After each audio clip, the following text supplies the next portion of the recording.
All right, fellas, we are live. It is the post draft of, what is it, 21 20, 21 21-21. 21 So before we start in the draft, we have Melman on. We haven't had him on in a while. Hello. Um, he's a GM for Arizona. Yep. So, Melman, you want to talk about your team a little bit, really quickly, and tell us what you liked, what you hated this season, what? Yeah, I mean, we didn't have a pick in the draft, so I'll probably be quiet for that part. But I mean, this last season, I think we did okay. You know, I made a trade with Ben last off season to get that left tackle because I thought that on a team of my style, I think the line is so important. And I'd lost a left tackle to retirement the off season before that, who had like 15 seasons of cohesion. So I thought if I can get a guy now coming off his rookie deal, who I can sign to a cheap extension for 4 years while my other guys get expensive, and then as they start to age out, then that guy will get expensive. I thought that'd set me up. So I made a trade with Ben for that guy, and he was really good. And then Chicago beat me for the division. So I won 12 games. I don't really know what more I could have done other than beat Chicago, but he's been giving me tough games in the division for probably the last 2 or 3 seasons. Every time we played him, something would happen. So I think it was only a matter of time before we kind of put it all together and his players grew into their bars and got a lot better, and then he started beating other people as well. So I wasn't unhappy with 12 wins, but it's hard to win 12 games and then to be the wild card. Are you excited that our division is very competitive now? Yeah, definitely. Even Iowa. I mean, he might not win that many games, but he's doing some things, I think. And obviously, your team's changed a lot since I first joined 10 seasons ago. Because that was my first goal, was when I came in, was just not to get embarrassed by Kansas every time I played you. And then we've had a good run where we've been doing pretty well in the division and won a bowl, made the postseason quite a lot. So it's just a case of sustaining that now for me. And that's one thing I like about IHOF is my other leagues don't move as quick. So everything's, you can't see the progress as much. But in this league, I've been in here for 10 seasons maybe, so it's good to see one team do well. And then now some of those key players are getting older, and I've got to try and keep being successful and sustaining that kind of performance with new players. And I like that challenge. Yeah, you've been a thorn in my side. And Chicago is now going to be another thorn in my side, and Iowa as well. But it's been a lot of fun, and I agree with you about how this league, the shift is so fast that you get to see yourself grow and then fall and then grow again. Definitely. And that's something that is unique to this league. So, but that's the hard thing about being successful is, if you have a good run, can you keep it going?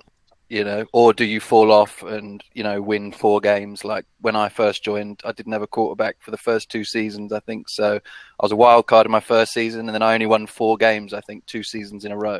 Or maybe I won 4 and then 6, and that was tough because I haven't been playing front office football MP for that long. So I hadn't had that many losing seasons. And, it was tough. So. All right. Grim, we want to congratulate you on winning the bowl. Hey, thank you. And I got to personally thank Tom here because without his win the last game of the season and without Chicago's win the last game of the season, I'm not even in the playoffs. So thank you, Tom. Yeah, well, you're welcome, man. I mean, 8-8 and then to go and win the bowl, that was amazing to watch. Fucking ridiculous. I still don't fucking get it. I mean, I was so many times last season, I just wanted to give up, especially after my game with Bob where I had 112 net yards. And it's just... Yeah, and again, unbelievable playoff run. That was a really fun week, but the rest of the season, man, I could just throw that in the trash. And I mentioned this before. We text back and forth, Tom. The teams that are winning the bowl are running teams or balanced teams. They're not passing teams, if you notice, the past couple of seasons. Yeah, because I think Howie won one as well, didn't he? A few seasons back. Yes, he did. Yeah. You won Jugs won one. Yeah. Jugs. Yeah.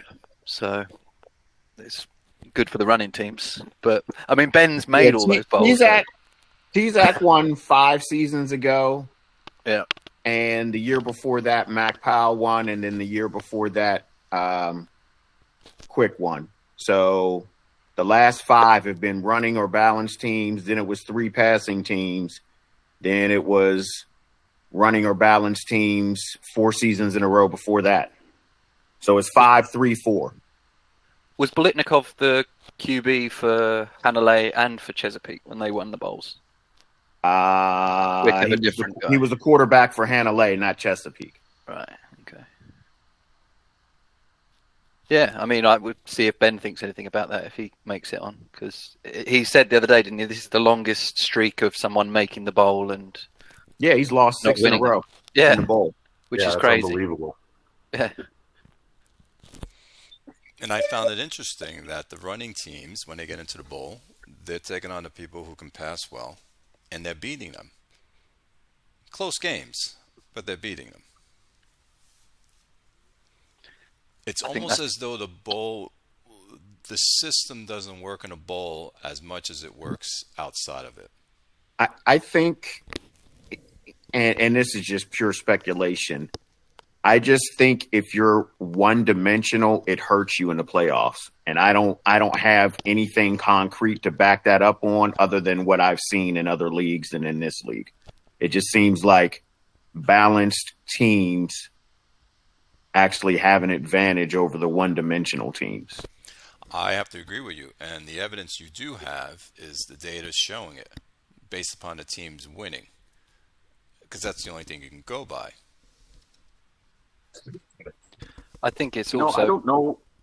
Oh, sorry, go on. I was just going to say, I think it's also, you think of the bowl, if you think of it as like it's a one-game sample size, isn't it? So if you look at the passing team, Ben's made the bowl 6 years in a row or 6 seasons in a row.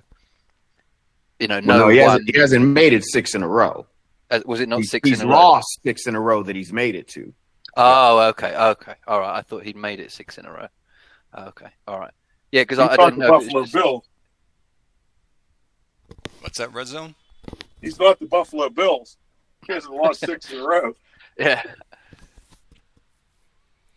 Because it is just a one-game sample size, I suppose, isn't it? You know, the bowl game. You've got to make it there, obviously, but it is a one-game thing. Whereas if you look at some of the numbers that the passing teams put up over the 16-game regular season, that's kind of where they do a lot of their devastating damage.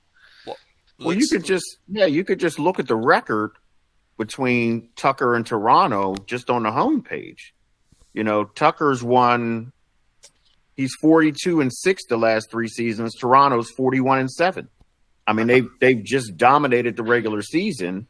Yeah. But just for some reason, like I say, maybe too pass happy, they haven't done anything in the playoffs. Well, I ain't gonna say not done anything because Tucker's been in the bowl the last 2 seasons, but you know, it just hasn't translated. Oh, here's his records right here. It just tells you everything. There was something I was going to say. Oh, Frederick, who was dominating this year. He had all passing. He had his best season ever. Yes, he did. His best season ever in MP, he said, and then he quit the league. Yeah, I don't get that because Clay, remember he was in the forum when we had that last show planned for Sunday. He was talking about coming on, but then we had to move it to Monday and he couldn't make it. But he's talking about has a great fucking season, talking about coming on the show, then just leaves. I mean, it's like shit. Did something come up? I don't get it. Could be a personal thing. Who knows? But his system dominated in regular season. Yes, but then he got into the playoffs and he lost. It's T-Zac's system. It's not his system. It's T-Zac's system. I mean, he literally copied T-Zac's plays, like play by play. If you look, it's everything that T-Zac runs, even in the same order. It's T-Zac's system. Well, T-Zac's system only wins in the regular season, but when it gets into the playoffs, it doesn't dominate. Which is, it's been staying with me, seeing this pattern. And that's why I brought it up. And I wanted to see what you guys thought. Your take so does that mean you're going to get a running back and run the ball, Clay? It means that I'm going to get a balanced offense for playoff time. Absolutely. Well, I don't think you're just going to be able to flip a switch come playoff time. You had a running back, man, and you didn't want him. You got rid of him. You traded him away. I was pleased to see that when I saw that I trade was happen. not. I couldn't afford I was him. wondering what the hell he's doing. I couldn't afford him. Yeah, well, I was happy. I thought, that's good. I was just disappointed that you had to get in a 50 rated free agent. I thought, no, just leave him with no one at running back. That's good for me. Oh, I love getting shit for that. I'm always watching. That's the thing. I'm watching. I pay attention to all this stuff, and especially in our division, any kind of transactions, and I'm always watching that stuff. So, Especially listening to Jugs with his face expressions that he likes to put on the forum. yeah, whenever I see someone comment on a trade or something like that, or someone, one of the teams that's not listed, I see the GM comment under the trade. I always have to check what it is. I know it's going to be a reaction from someone. There was one reaction just recently. What was the trade, Jug, that you gave a face to? Someone traded man, something. it's been so many. I mean, It was just Moontown. recent. Moontown. Oh yeah, was it 1.1 to Moon? No. It It was for this trade, this season, this off season. I meant. Oh, I didn't see that. I'm looking. Give me a second here. I didn't see that. I know my trade. He did it for me, but he did it for somebody else as well. Yeah, I was going to say, I thought he did something for Clay, giving up 2 firsts to move up to get that wide receiver to 18. Oh But yeah. maybe not. I did. Yes, that's what it was. I put the two eyes bulging out. Yes. The two love first that. and the second round pick to go to 1.18. You gotta love Yeah. that. Yes. The what the fuck eyes. That's what those are. Right. And Wait came back in and quoted me and put the same picture up. That's a lot to pay for 1.18, Clay. I chose to pay that. It's not what he asks. I offered that. That's even crazier. I was going to say, you could have got that for your first next year and maybe your second next year. I don't think you had to give up 2 firsts. I have that wide receiver as very underrated. The same Hey, way if you're going to go in, go all in. Exactly. It's right there what Howie just said. I had the same thing with my defensive tackle, who now became a beast. He was very underrated, and I traded with, Quick, and I picked him up. The same thing with this guy. He's very underrated. So I'm banking on his route running bar to go up. I was getting ready to say, I mean, I've heard you say on several shows that, you value the route running bar like a lot, and his route running bar doesn't look that good.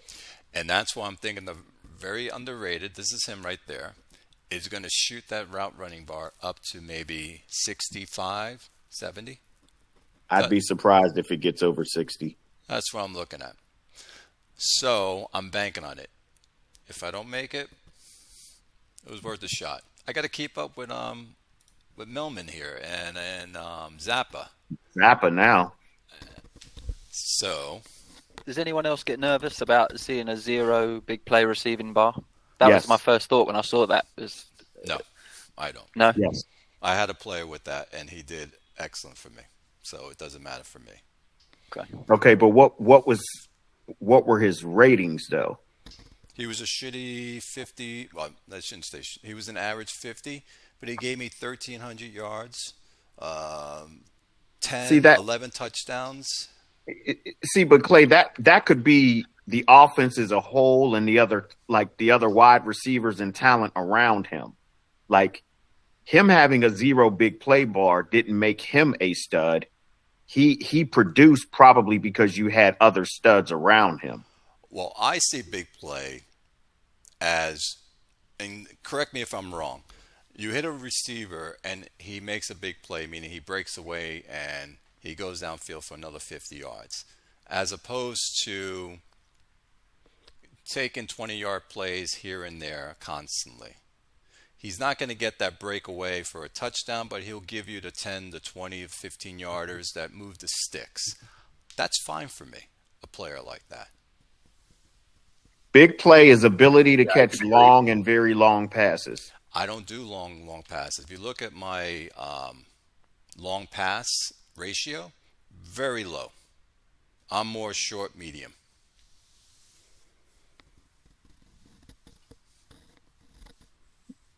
Like there was a guy where, let's see, let me find the other wide receiver. Because Nemesis commented on him. We're going to go through the rookies, Winters. and I want to hear what you guys have to say about the rookies as well. Winters, Jug. Wasn't that his name? That's my... Yeah, Richie Winters. And That's he's got a Jesus. 0 big play bar, and Nemesis seems to think that this guy's going to be like a bona fide stud, and I think he's going to drop in camp in Did he preseason have too. low route running too?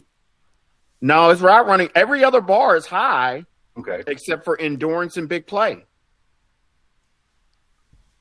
So And here's the question. he's only 7% developed, which isn't good either. So here's the question. If the big play bar being maxed out can drag those other bars up, can the big play bar being 0 drag those other bars down?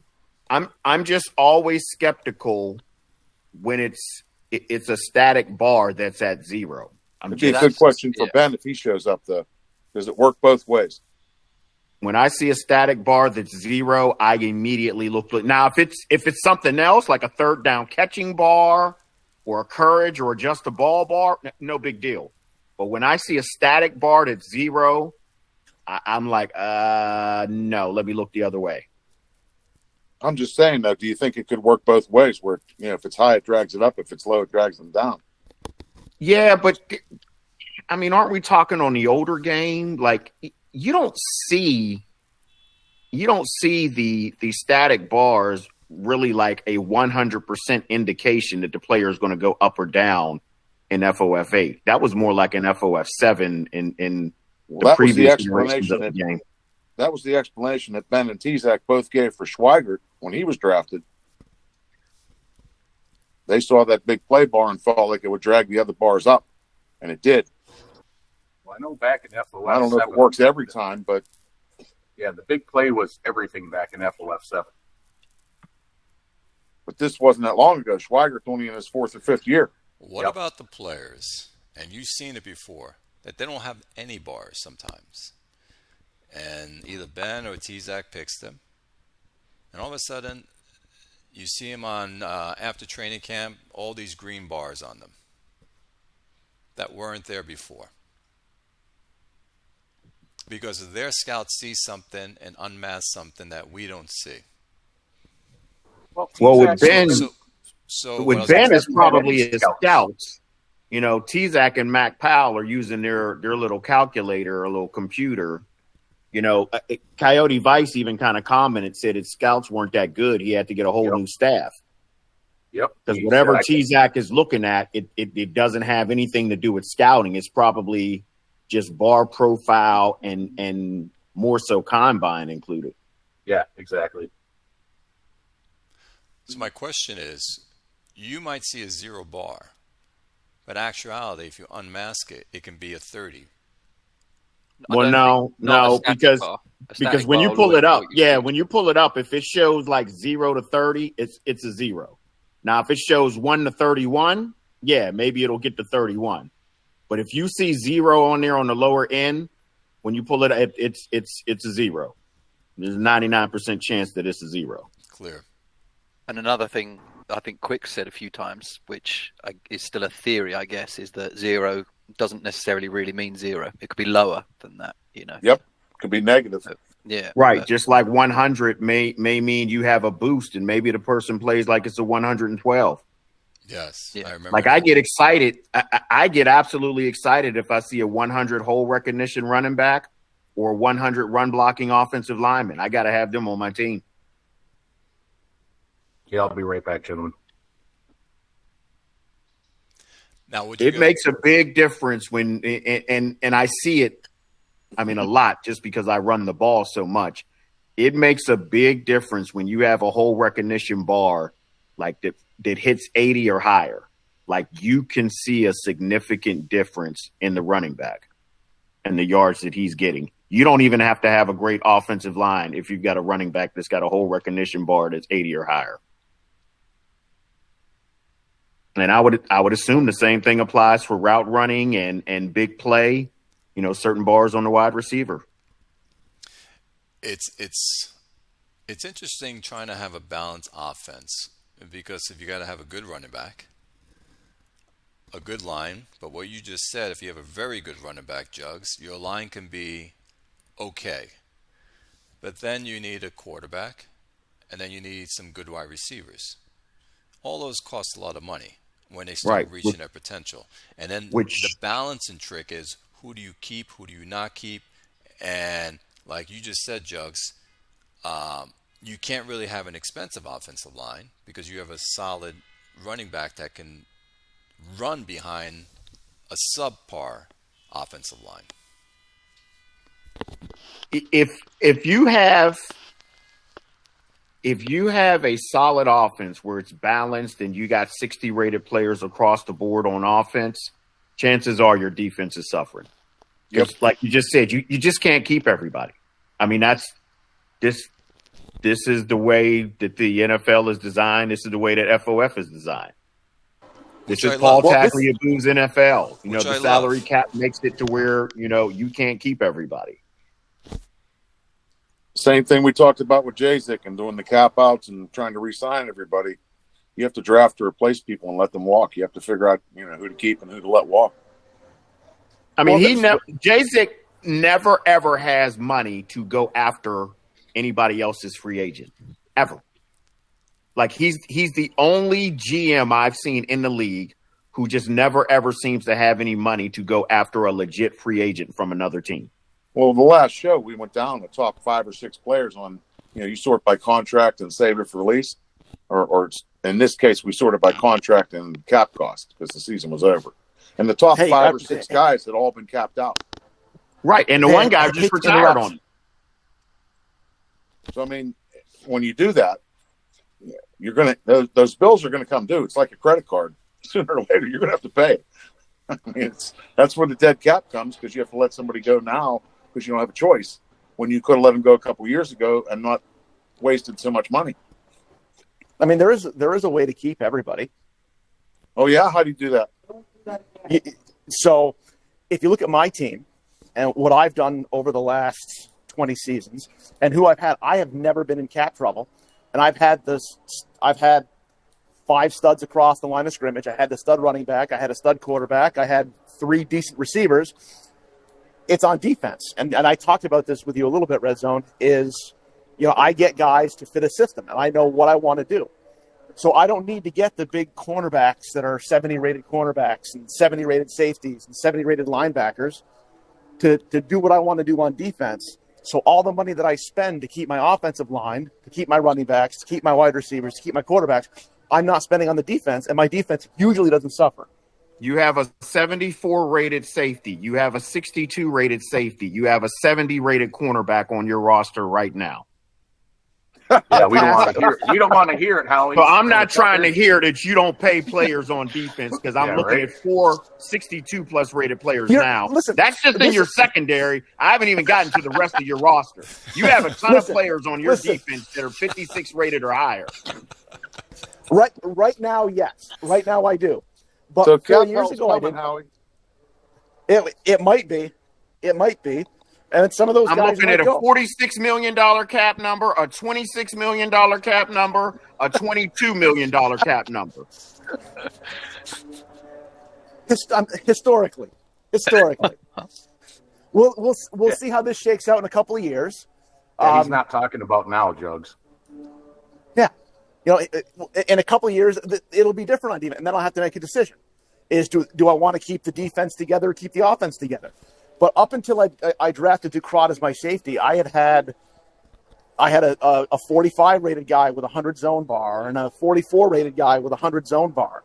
And Mario Whalen, he popped. He was a guy that I drafted that was supposed to be 40 and popped up to 70.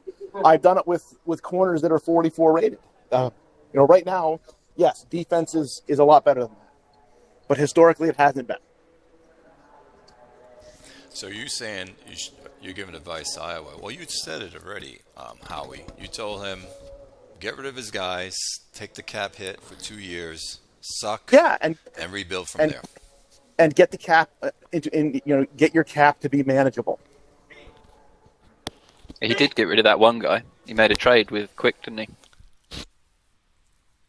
and trade 2 years down the line. Don't trade for next year because you're still going to be in cap hell. Go 2 years out, basically. And like I say, I think didn't his other wide receiver retire? Yeah. Yes. And then he lost the tight end in free agency, I think. Yes, he did. Yeah, J.D. Auerbach, he tried to re-sign. Yeah.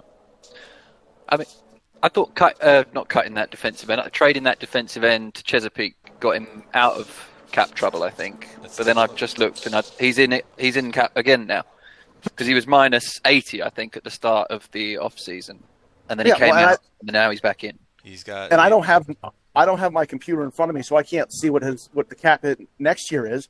But he's always behind the 8 ball. He might cut guys to get himself down under the cap this year, but then next year, starting off, he's going to be too. Well, he actually has 100 and looks like it's going to be 100. And if he doesn't make any more changes, which he has to make some because he's over the cap now. 120. But as of right now, he has 125 million in cap space next year. Yeah. Oh, so cut some guys this year and take a hit, and then start your rebuild next year. See, I don't even think it's the cut. I've said this before, and Jug, maybe you can expand on this.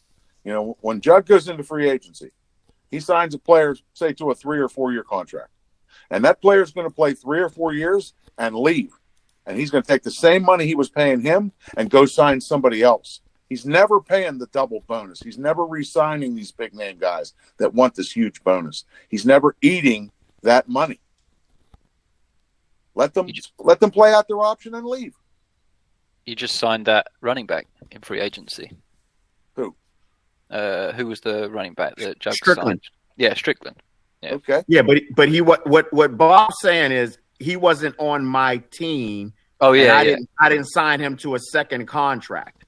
And he rarely does sign. No, I know. Yeah, that's what I mean. Contract. Strickland's just a perfect example of you doing exactly that. And I remember it was Koronek when he was on the free agency market because I wanted that Strickland guy, and I thought, I'll bid, what I thought might be a bit much or whatever, and then I think you beat by about $30 million. So I wasn't even close. I don't think any other bids were as close as yours. But the reason he has that extra money, Tom, is because he's not giving anybody a double bonus. No. Ever. I won't say ever, but hardly ever. Well, I'm going to have to with Burrows because Burrows held out, and in this file, I had to re-sign him. So, and I don't know if this clown is going to play the whole season or sit until like week 12 or something. I'm just saying that I think a lot of people don't realize that is actually the smartest way to approach free agency. But I've mentioned this before. It goes back to, and MIJB is a perfect example. It goes back to people get attached to their own players and they want to keep everybody, and you just can't. I mean, he's got guys on his team who are 11, 12 years that aren't even a factor on his team. He's just keeping them for cohesion. At some point, the cohesion doesn't matter because your salary cap is getting killed. I mean, he did this for what, like 10, 12 seasons in a row where he was like $100 million over the cap the following year? It's cohesion, right? Am I understanding this correctly? Cohesion is only for players when they're playing. It doesn't matter if they're just on the roster, if you've got them deactivated. Cohesion is so this has been a debate, and I've tested this, and I know this to be true. Cohesion is the roster start on offense. It's the 3 wide receiver set, it's the 1-2-2 set, and it's the 2-1-2 set. And I think probably a small percentage of all the others. Those are the 3 main sets that take cohesion. You can sub out, I'm going to just use for an example, you can sub out your 12th year wide receiver out of the 1-1-3 set, your cohesion will drop. If you put him in there and then put him in the 2-1 set, it's going to go up. I've played around with it and I toyed with it in single player mode. I've looked at what other teams have done in multiplayer. Those are the 3 main sets for cohesion. So you always want to have your 3 longest tenured wide receivers, assuming that they're capable. That's and what actually, I was going to say. Worth a damn. You want to have your 3 tenured wide receivers and then your 2 tenured wide receivers in 1-2-2 and 2-1-2. If you're striving for cohesion. Now, if you're striving to develop a rookie or something else, then that's just a different conversation. But it's just for cohesion purposes, you have to have the longest tenured players in those three formations. Yeah, and even if you want that cohesion, have your longest tenured players in the 1-1-3 and just don't target the worst guy. You know, Right. I'll have a 12th year guy sitting in there, but I will not target him just to have him have the cohesion. Right. And you'll see something like, because it's all relative of what everybody else is doing in the league. So, like the 12th year wide receiver I just used as an example, if you don't have him in there and he's been on your team all the 12 years, your cohesion may be 81. As soon as you put him in there, it probably goes to 99, 100. You're probably number one in the league. That's 12 years added that nobody else can catch you relative to the rest of the league. And so that goes, and the quarterback plays a part too. And that goes based upon what Melman's question was. They must be starters for it to work. It can't be someone that's deactivated just being on your team for 13 seasons to help. Yeah, right. You can't be deactivated, but you may have them in the 1-1-3 and start your playoff as 2-2-1. That doesn't matter. That was how the previous iteration of the game was on FOF 7. It was whoever was the starter on the first play from scrimmage. It's not like that anymore. It's all based on who you have in your roster. So now it's the whole game. Got you. No, I know what you mean on that one, Jug. Because sometimes people start with a 2-2-1 as their first play of the game, and then they're considered the starters. Right. But it's really based on your roster, on your depth chart with 1-1-3, 1-2-2, and 2-1-2. Got you. Okay, that was very helpful. So you're saying in MIJB's case, he's keeping all these players that he's fallen in love with, and they don't have the ratings to contribute anymore, and he's got other players that are playing. If they're sitting on his bench, then he's wasting cap space. Is that right? Yeah, basically. Like I'm looking at his roster now, and he hasn't been in cap hell in like 4 seasons, but I'm looking at his roster now. Perfect example. He's got a wide receiver on his team who's been there. This is his 8th season. He doesn't play him. He doesn't play him at all. So why keep him? Right. Now, granted, he doesn't have a huge salary, but it's like he's his return man. That's what it looks like, the reason he's on the team.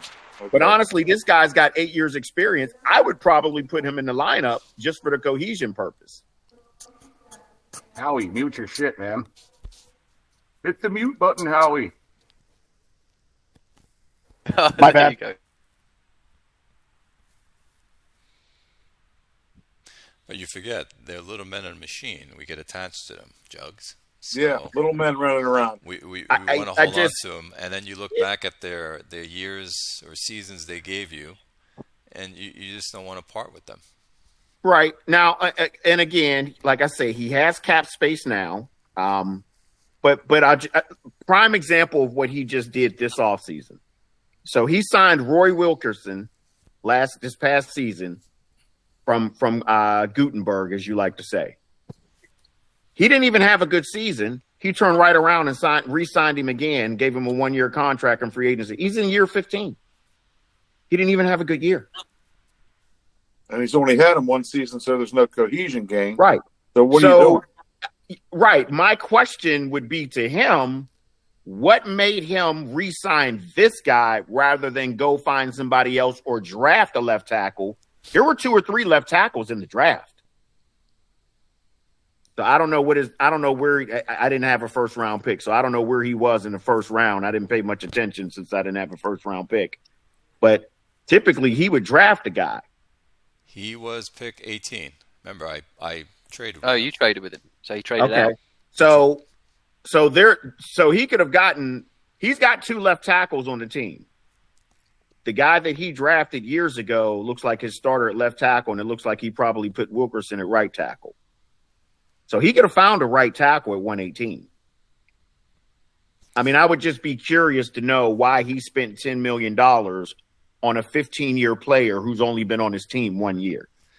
Those are just the questions that I ask myself, and when I look and I say, okay, that's nothing that I would do. I just don't understand why he did that. Interesting. So I would kind of like to get in his head and figure out why, like, what was the reasoning behind that. It would have been wonderful if he would have came on. He was going to try to come on, so maybe he does come on in a bit.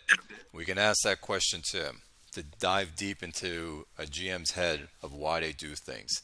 Now, look at 1.28 and 1.30. 1.28. You know, the two right tackles, Jay Dawson and Rico Tubbs. He could have drafted either one of them. Well, but he would have had to turn down that trade offer of 2 firsts and a second for 18. Yeah, I mean, that makes your mind up for you, I think, doesn't it? No, but well, you know what? Yeah, you're right. You're right, because let's back up. He looked first to see if there's a player. Didn't find anyone, and then took my offer. Right, but if somebody offered, even if I had a need, if somebody offered me 2 firsts and a second for that pick, I probably would have taken that taken that trade too. So yeah, that's a situation where I probably would have just bit the bullet and been like, okay, I'm going to make out next season. And in the meantime, you go re-sign Wilkerson.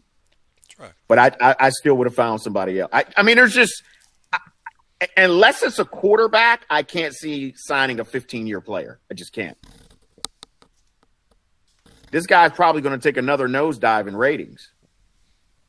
Probably. But that may be I remember if he doesn't he come was on your team, Bob. This is the guy that you drafted, Bob. Wasn't he rated like high 70s? Who? Wilkerson. I don't remember. The name rings a bell, but that was back when I had Chicago, right? Right, yes. right. Yes.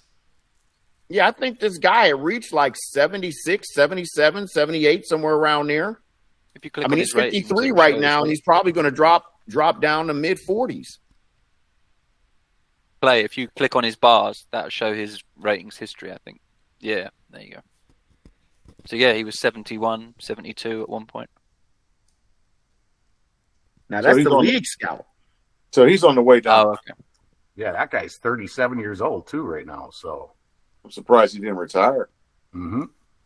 Yeah, especially since he only signed him for 1 year last year. He's getting paid too much. It'll be interesting. He'll chime in, I guess, on the forum if he doesn't come on here. He'll tell you, Jugs, why he chose that player. We do things as a GM for certain reasons that we believe is going to benefit our team, obviously. I still want to know why you drafted a kicker in the first round 3 years ago. I still want to hear about that one. Well, he just took a punter in the third round. I was going to say somebody did that this year. Was it him? And I was waiting for that guy to drop down in around 4 or 5 whenever my next pick was, and like he went and snapped. I'm like, this guy really traded up to draft a punter? Yep. Yeah, made a future second to get him, didn't he? Yep. Second next year. Yeah, that's again, that's one of those things where I'd like to get inside the head of someone and be like, okay, so in that case, I'd like to shake him and be like, what the hell were you thinking? Like, you gave up a future second for a punt. Now, unless this guy, I mean, like, I think we discussed this on the last show or maybe before that. I think punter to me is a little bit more valuable than kicker. I just can't imagine having a 95 rated punter and just still spending a second round pick on him. I would just never take a special teamer, before the third round. I have a question, and it's for Millman, since he hasn't been on a lot. What's the most you'll pay for a player? I mean, it depends what position. All right, I'll give you wide receiver right now. In a wide receiver, you think he's going to maybe be in the 60s range. In terms of where would I draft him? What draft pick would I want to spend? He's a rookie, and you want to get and move up to get him. How much would you pay? I mean, I'd trade 2 or 3 firsts to get a wide receiver, but in my system, I wouldn't need more than one. So for me, if I could get one good receiver and then have a couple of complementary guys, because on my roster, the only receivers I've had really are just guys that I've picked up from free agency. So I haven't signed anyone for huge money. I've just picked guys with big route running bars, maybe a couple of other bars that are still there in the later stages of free agency, and then maybe I've drafted a couple of guys because I spread my targets out I don't have one guy that I give the ball a lot because that's not how my system is. So for me, wide receiver is somewhere where I don't spend perhaps as much money as other people. But you'll spend a couple of first rounds. If it was like a generational guy, yeah. So running backs, you'll spend more. So you give up more draft picks for a running back, a solid running back, because that's what your team is built on, than a wide receiver. Am I correct in what I just said? Running back and probably offensive line, tackle. Like I know you can get the guys that just have the run bar and stuff, but I like guys that have a good run bar but don't give up a lot of sacks as well, because you do have to pass it sometimes. So is 4 first-round picks too much? Would that be your limit? 3? I mean, it really depends on the player. If he's like a 60 rated player, maybe, but 3 would probably that'd be a sweet spot for me. I think 3 firsts. How about everyone else? Is 4 out of the question for everyone? 4 first round picks for an 80 rated player, or what you think is an 80 rated player, is fine. I'll give up 4 first round picks for an 80 rated running back, an 80 rated wide receiver, probably an 80 rated quarterback. That's it. No other 80 rated player is worth 4 first round picks. Got you. How about you, Red Zone?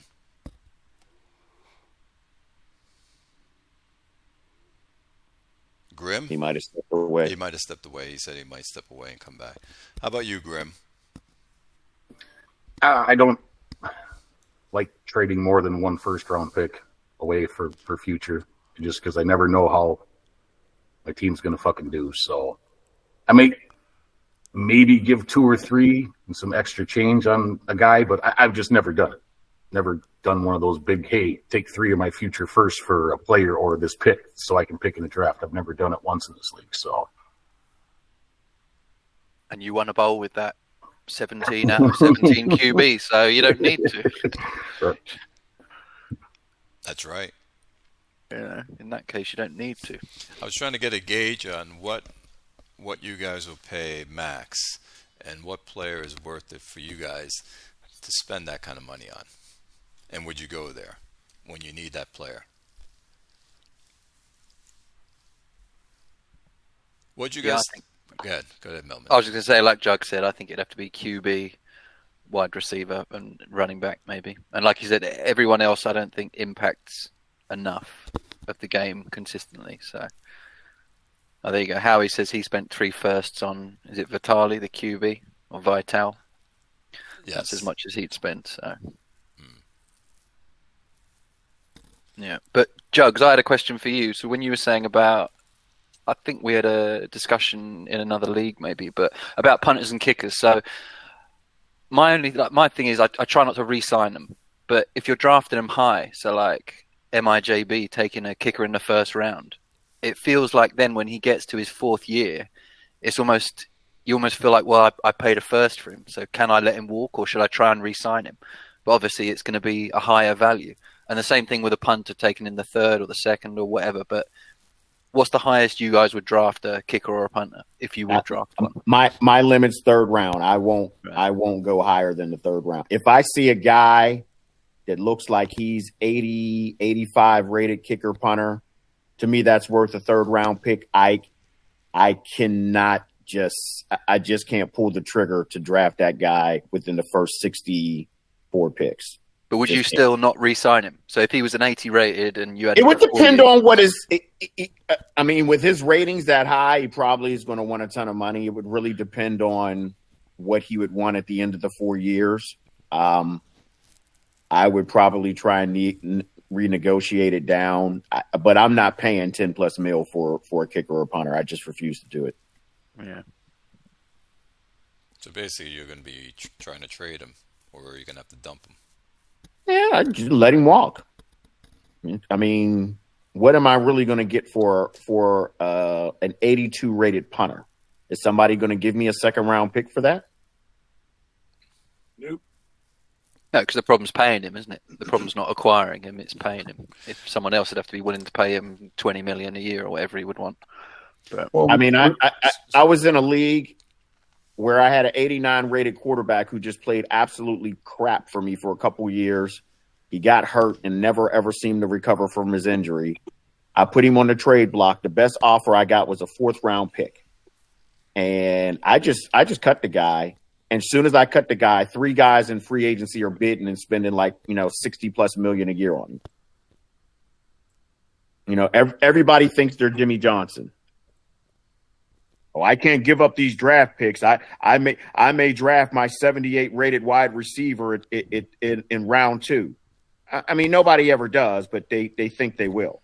So instead of giving me a 2nd-round pick for an 89 rated quarterback, you had to bid, in free agency with a couple other people and ended up paying more money for them because you wanted to save a 2nd-round draft pick.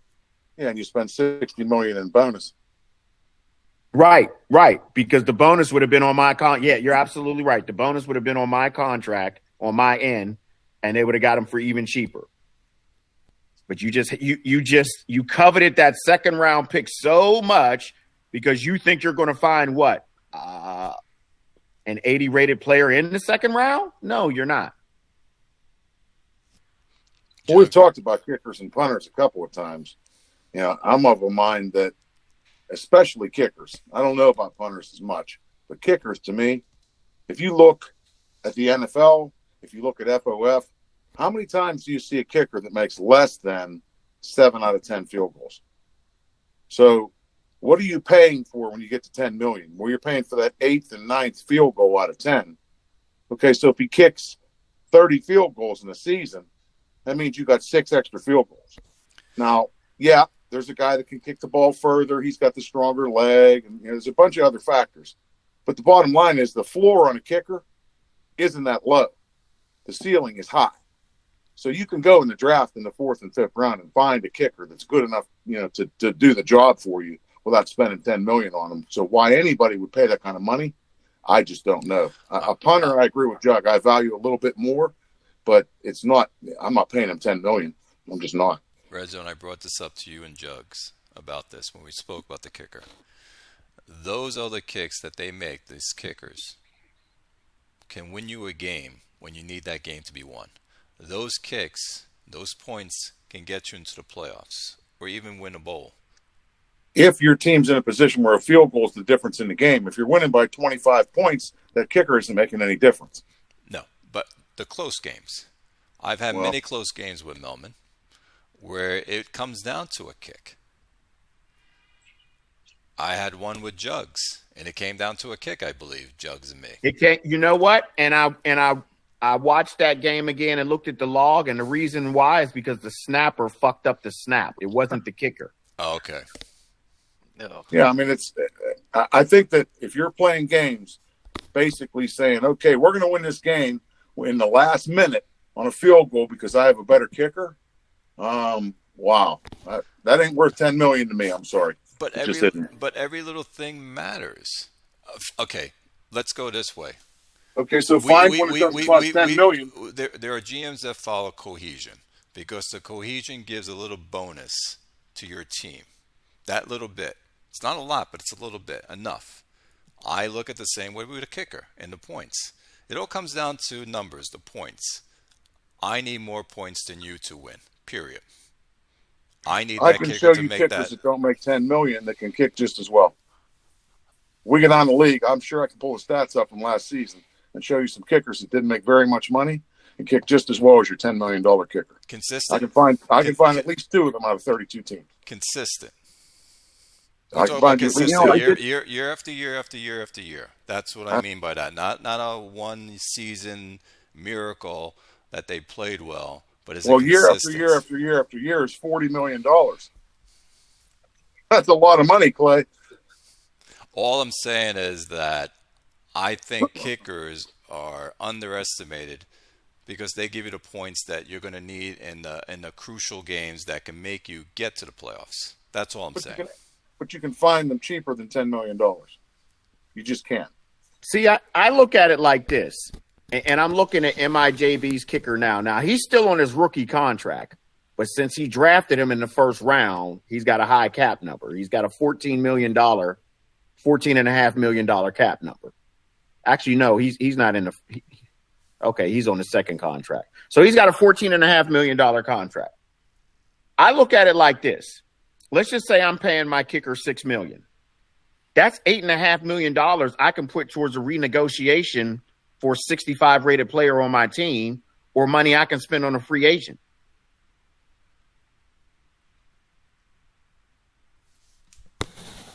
Why can't you find a player that doesn't impact your team as much, reduce their costs, and give that money to the players that do give impacts to your team?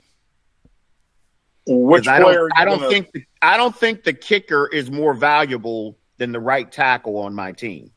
I'll give you an example. Your weak inside linebacker. I'll use that one.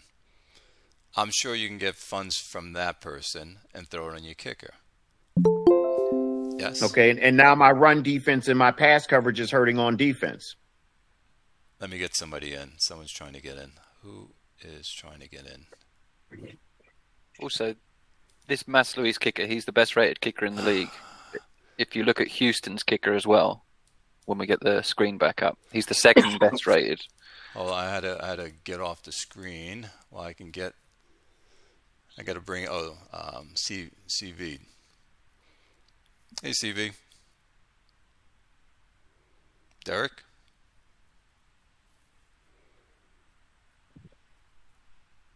He may still be trying to figure things out. He's got it on mute. Yeah, he's muted. Yeah. And if he goes to settings to allow his microphone, There you Can you hear me now? We can. Yo. There he is. What's up, Derek? I'm going to share my screen. I'm back driving again. around. Cancel. Let me get up on the game. So you fired the whole staff, huh? Yeah, the scouting was terrible on the whole staff, Yeah, we just got done talking about that. and I can't draft without any scouting. I don't know how Mac and T-Zac do it, but I can't do that. All right, I'm back up again. What were you saying again, Millman? So About if the you kicker? said that, yeah, the Mas Luis guy, he's the best rated kicker in the league. But if you look at the second best rated kicker as well, so that's Houston's kicker. So just get Houston's kicker up, and then just look at his last 3 years' performance, the percentage he's made, and he's being paid 17 million. So let Okay, me but you're looking at what? Are you looking at overall, Tom? I was I'm just looking at I'm percentage looking of at field bars. goals made. Oh yeah, that was just by bars. Is how I'd sorted it. Yeah. Yeah, but look, like his last 3 seasons aren't even that good. That's what I mean. His last 3 seasons, he hasn't even kicked, over 80%. And what's the kickoff like? Oh, you talk about Berry. He hasn't kicked over. Yeah, he's kicked 69, Yeah, he hasn't 74, kicked well. and 70. Yes, I agree. And he's earning 17 million. What's his kickoff distance? I mean that's a factor too. It's 80, but we don't know what the rest of his special teams is like. So, Right. Okay. I mean, that may not even matter. He may have the kickoff distance, but if he's got a bunch of guys on special teams who don't have bars over 60, he can't cover anybody anyway. Listen, I agree. If the kicker, it doesn't matter about the ratings. If the kicker's not making a certain percentage of his kicks, he's gone. It But this doesn't guy, matter. but this goes to Bob's point, Clay. This guy is going into his 10th season. If you just look at his last 3 seasons alone, he was over 80% his first 6 seasons. Correct. The last 3 seasons, he's under 80%. The 1 year, he's under 70%. That's just not like, I'd look at that and be like, why the hell am I keeping this guy? He's not making any difference versus a 55 rated guy I can get for Mensal I agree. for minimum salary. You have my agreement here. If the kicker is not producing, absolutely. Clay. And if you look at his cap number for he's got 3 years left on his contract. The final year of this contract, he's got a $32 million cap number. I don't know why his bonus is so high. He's been capping them out. Probably capped him out. Clay, let me Yeah, ask yeah. you Look at his something, Clay. transactions. He probably capped him out. Oh, look at Clay, this kicker you have, Clay, it's $10 million a year. Mine? Does he have a good kickoff distance bar too? My kicker? Yes. Hold on. No, he doesn't. He doesn't have one at all. Okay, so he's hurting your field position every time you score and kick off, and that's the trade-off you're making for those points. And you're paying him $10 million a year. That's my point. The bars matter. The overall does not. Yeah, my kicker, but my bonus is about $2 million, $1,000,003. I can cut him anytime I want to. It's not really going to hurt me. He gave me one terrible season. But that kickoff distance is hurting you every season. You probably, if you go into your box score, Clay, and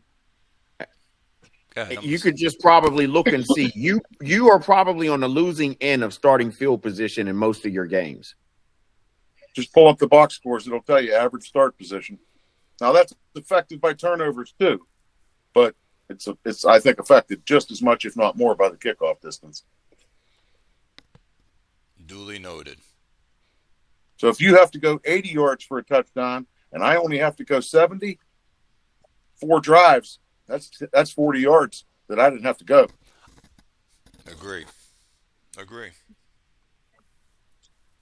I just don't see the value in the kickers. To me, that's a fringe position. If you have the money, well, you just said it right there, and you don't have any other needs, then you go grab one. But to me, there's always going to be some other more important position before I spend $10 million on a kicker. But you just gave but you just gave. That's what I did last year.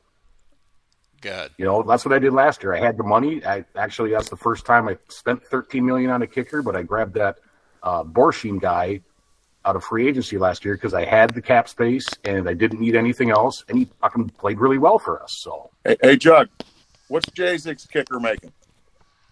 Oh, this will be funny. Let me pull it up. Don't do it. Oh, you know what? He's not. He just signed him last year, so he's not making a lot. He's a 57 rated guy, low salary. Okay. And he actually played. So Clay, pull him up. Perfect example of what we're talking about. Pull up Iowa's kicker. I have him up. He's got the bars, not the overall. Look, he was 25 out of 26 on field goals. His cap number is under $5 million. Perfect. This is exactly what we're talking about. You can find a cheap guy to play well. And that's the guy that Grimmer had.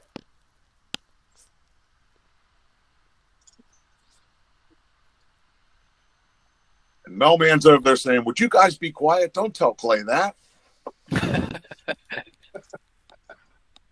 But Jimmy McCormick, Iowa's kicker, is a prime example of what we're talking about. I like a bit more kicking power, I think, than accuracy. I like to take those long field goals. I'll take a few shanks here and there, but so going based. Well, upon... Ben, good job. Ben said on one of the videos, and I think he said he's tested this. I would need to ask him. He said that once you hit 45 yards, it's basically a dice roll for making the kick anyway, no matter how good the kicker is. So for all his settings, he's set to either punt or go for it, inside 45 yards outside 45 yards. Because he says he's not going to attempt a field goal over 45 yards. He says he just doesn't.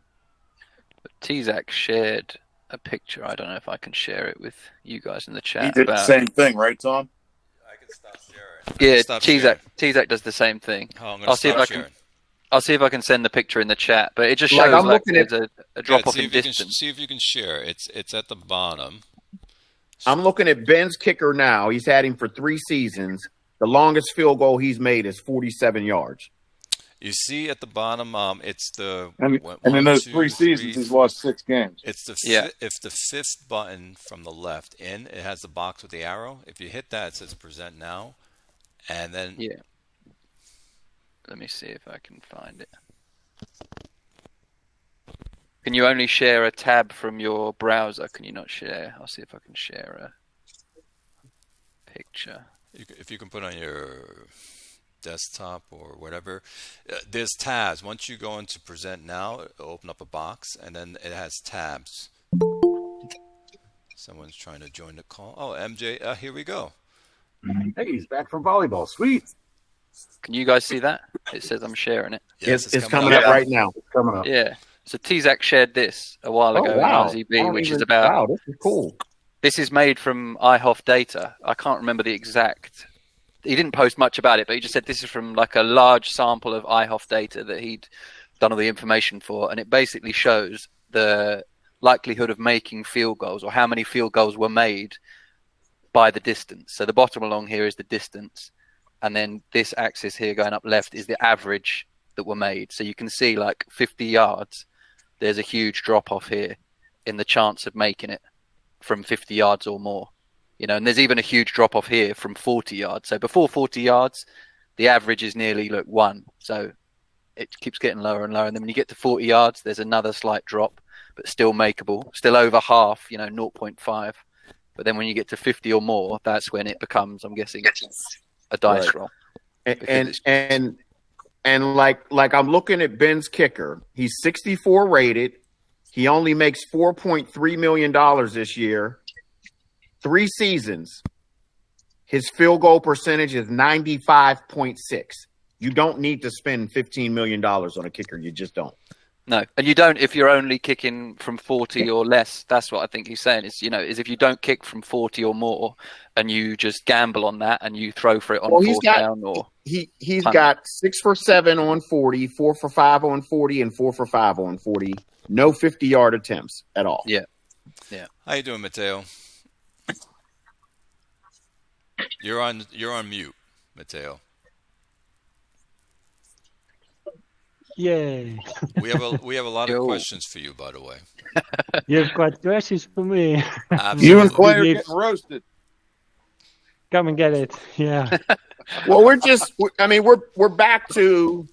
I actually had one direct question for you about something else, but we're just back to the kicker and why you're spending so much money on the kicker. And like I say, I got Ben's kicker up right here in front of me, and he did just as well as any kicker in the league, and he's only paying him four something million a year.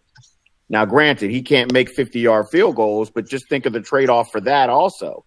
You attempt a 52-yard field goal that he can make. If you miss it, now you're screwed. The opponent gets the ball at the 42. And that's also affecting your average start position. Right. So you always got to look at that too. Like I said, I just remember vividly Ben saying that. I think he said it on a show, and I think he posted it somewhere where he just doesn't attempt field goals over 45. Those 47s that he's got in there are probably end of half and then end of game situations. I mean, it makes a drastic difference. And just like this chart that Mailman just put up from TSAC, you could see where the difference is. So they want to understand, Mateo, why you and I spend money on the kickers. Also, why did you spend money on a 15-year left tackle? That also came up. I don't have a chart. I don't have a chart for that one. I'll take this off the screen now. Yeah, take it off so I can share my screen. I'm going to share my screen. Wow. And we'll go back to... And Let's the punter, go to my don't kicker forget. first. We'll get to your team. Does Mateo's kicker have a good kickoff distance bar? Here he is. He's the best in the league. Okay, well, that makes at least partly worth it. That's why I wanted this guy. He's the best kickoff distance guy for the last 4 seasons. He's been the best, the very best. That's why I decided to give him the money he wanted. It's not the field goals. He was perfect when he got the money, but he's also his kicker distance stuff is the tiebreaker for me. So my question is, and you would know this better than I would because it's your team.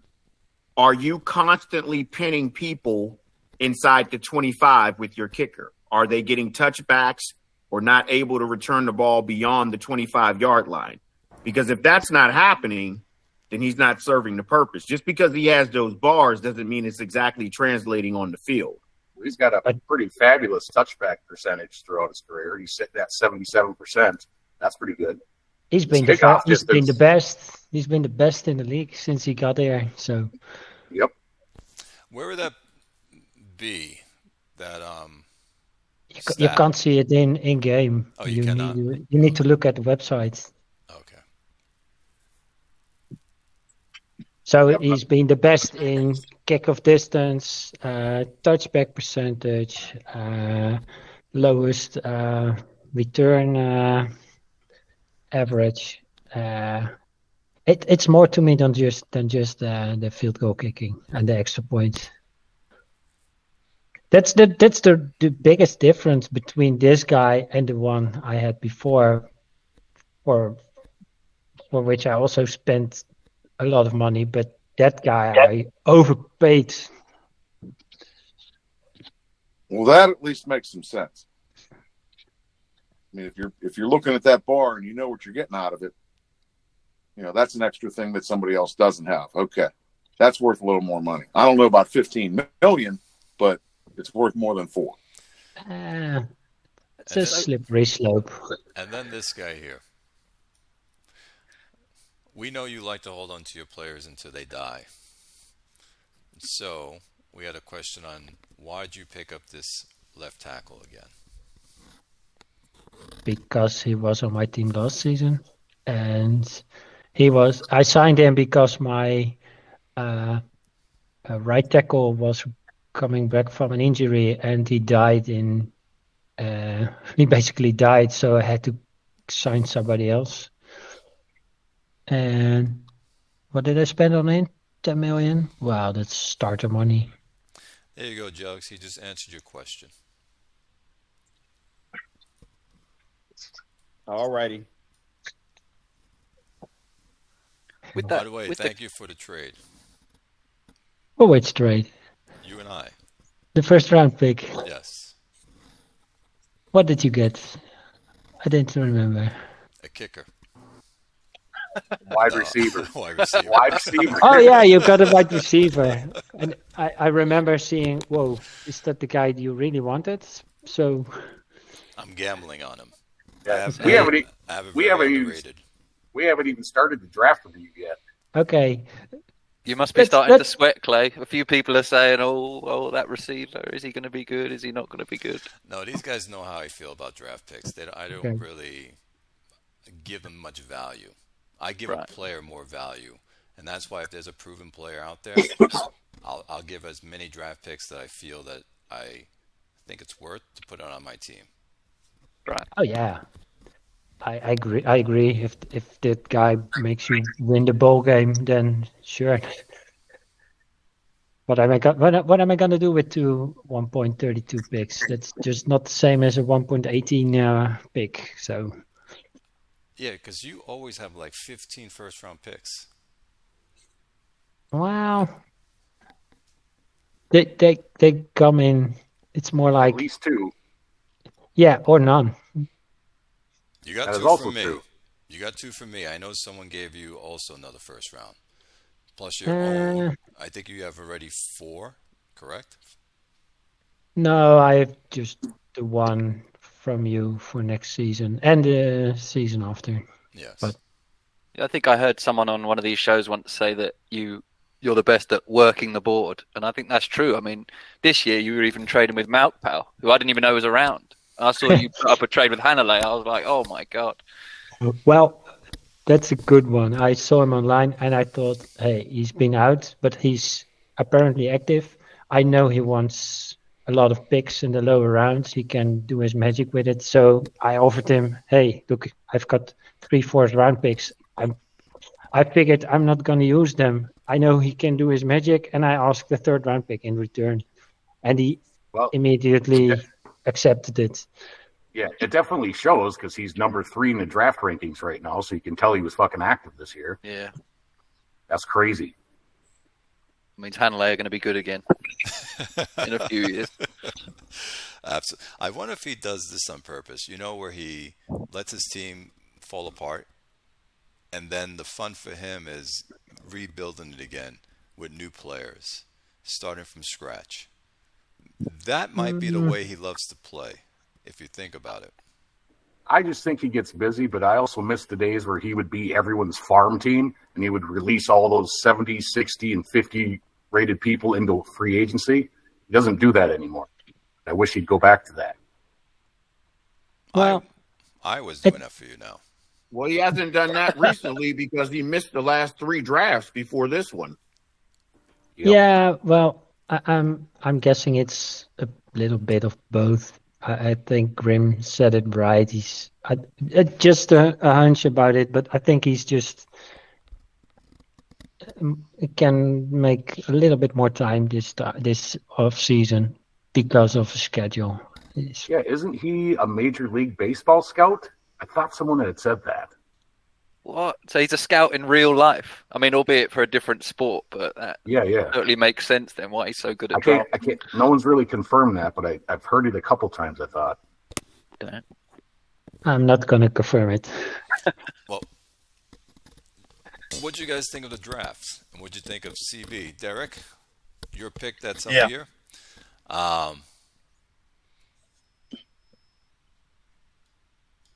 You didn't get a chance to trade. Go ahead, Mateo. Sorry? Go ahead, you were going to say something? Yeah, I was going to ask 10-second recap of the first hour. What did I miss? Oh, basically a lot about kickers, punters. What else? Cap outs. Cap outs. Yeah, we went back to Iowa, talked about their cap hell. Free agency and jugs. Yeah. Winning the bowl by being balanced and not being an all-passing team. Right. Okay. Let's continue. So, so Derek. Why'd you pick that wide receiver?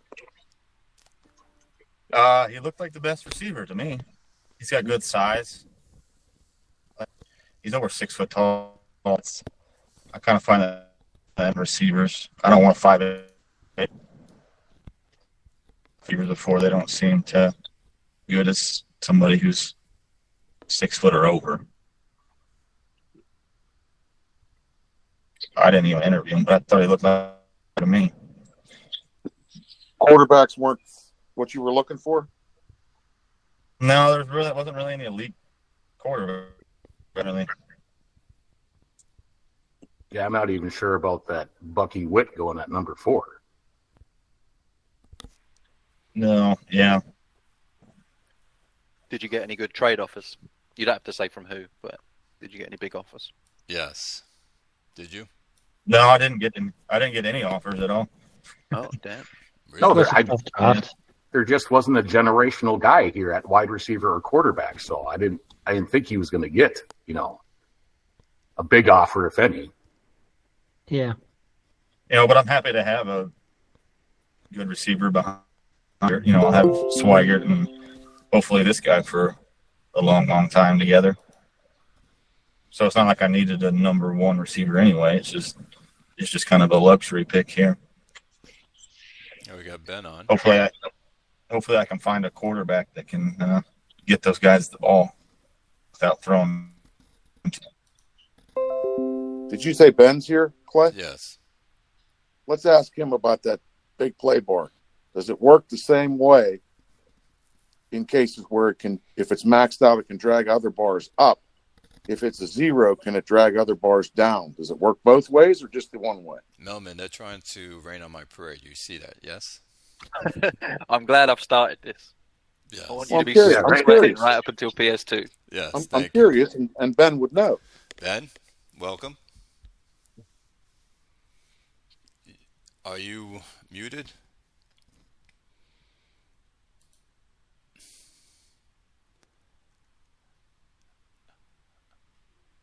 Ben? Can you guys hear me? I can hear you. Yeah, I can hear you. Okay.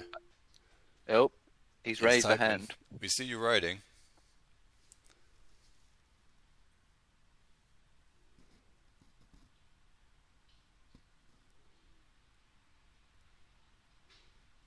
Never used this before. Trying to get the mic going. You have to go to settings and allow your microphone to be used. Can y'all hear me now? That's it. We got it. Yeah. There you are. I have an old microphone that the machine loves to try to use for things. Okay, hey. So you asked about a big play bar that's 0. My answer is not 100% sure because I literally would never draft a guy with a big play bar of 0. So I don't know. Thank you very much, That's Ben. exactly what I Clay, said. anything to say about that, Clay? That's what Jug said. Yep. So does it make sense to you, Ben, that could possibly be the way that it works, though, both ways? It's possible, sure. Yeah. I've just never looked at those guys. Because I just, the way I play, I would not do that. So, yeah, I've never done it. Okay. Wonderful. Just Who curious. drafted a So guy with a big play bar or nothing? What's that? Who drafted a guy with a big play bar at a 0? I missed this inside joke. Who did do that? So It was Clay. my second guy. Well, there were a couple. Clay didn't do it. There were a couple in the first round though, and Nemesis commented that the one guy's going to be a stud, and his big play bar is 0. I think it was the guy that Houston took in the first round. So my I think second Houston guy. and Kansas. Winters was the guy. Norbert Ensley, I see him now. Yeah. Yeah, so Norbert Ensley was a guy I took for my second pick. I moved up to grab him. And he was considered very underrated. So I'm hoping that, he turns out to be better. But he's got a 0 big play bar. And that's the What guy exactly here. does very underrated mean? I mean, does anyone? I've heard a few different things about the interviews, and I don't even do Theoretically, them. okay, let's break this down. I'll speak to this because this is one of the things that annoys me that get questions about a lot. So, Yeah. It's as simple as this. Yeah, very underrated means simply that he's very underrated. He's going to be better than his bars according to primarily your head coach's interview bar. He is very underrated, saying he's going to be better. However, that being said, I posted about this years ago. I tested this, and this is why it annoys me to no end that anyone would ever wait for interview results. Quite frankly, because here's the thing. Even with I tested this with a head coach with like a 95 interview bar, and I had an offensive coordinator with like a 95 interview bar, and I imported a draft class of known ratings. So even with, I knew exactly what they were. And so what I did is I went and I interviewed the guys at the bottom of the list. So they were known ratings. They're showing up in the list, like looking like they're like 20, 40 guys, and actually they're 80 guys. Okay. So they're showing at the bottom of the list. So I started interviewing those guys, and yeah, for the most part, I got very underrated on almost all of them. However, typically speaking, you only have 12 interviews. Typically speaking, only 9 to 11 very underrateds, and I even got some very overrated. So in other words, there's about a 75, 80% chance that a great, outstanding interview team will get it right. There's a 20, 25% chance that a great, outstanding will get it just absolutely wrong. And with such a small sample size of only 12 interviews, it just doesn't make any sense to say, oh, I'm gonna listen to the interview, because there is a large percent. I mean, that is a significant percentage of a great, of what in multiplayer no one would have, quite frankly. So I don't know the percentage, but it's got to be a 1/3 chance that the guy is dead wrong. Correct, and that's why draft based on that. And that's why I said I took a chance, and we'll see what pans out. Yeah. So good yeah, to know, but I would not wait. I would not ever wait for an interview, because there's just such a chance that it's going to be dead wrong. It's a value point, and it can show you, probably the best thing it shows you is that blue bar range that's looking like it's 100 or 0, potentially 100, potentially 0. It'll move it off of that end point where all of a sudden it looks like, oh, okay, now his blue bar range that was 80 to 100 is now 85 to 95. So he's not a 100 guy in that. And same thing, it was 0 to 25. Now it's showing 0 to 12. He might be 0. So that's useful. But again, that's not something you're going to make or break your draft pick in 99% of cases. So there you go. Anyway, there it is. No, going back to what you said before, Ben. So people should just kind of disregard or not take it as gospel Do the not, interview and just disregard, make, but do not take it as gospel. Do not take it as gospel is a very good way to put it. and just go in and pick your players that you see the bars and the combines, and go with that, and don't wait a few days later for this interview to come back, because it's a shot in the dark at the end of the day, basically. That's here's an even better way to put it. Now that I'm thinking about a phrasing of it, it's the your depending on how good your scouts are, your bars and your combines, those are going to be the top two. Interviews a distant third. That's the bottom line. It's way behind bars and combines. So, is there some information there? Yeah. Would you So I'm not going to ignore it. And again, if you're a chemistry guy and you get the how strong his personality is, and that might be important to you too. But again, it's a tiebreaker. It's a tiebreaker, and there's hardly ever a tie. Well, we're glad you're on. Good. I was going to say, is it such a distant third that if your head coach's interviewing isn't even over a certain threshold, there's no point, really? You just wouldn't bother. It's a waste of time. In my opinion, yeah. And again, I don't know what that threshold is. Again, I didn't test as hardcore. I just tested it with a head coach near 100, an offensive coordinator near 100, and I imported offensive. I think it was quarterbacks, just to see how they looked. And yeah.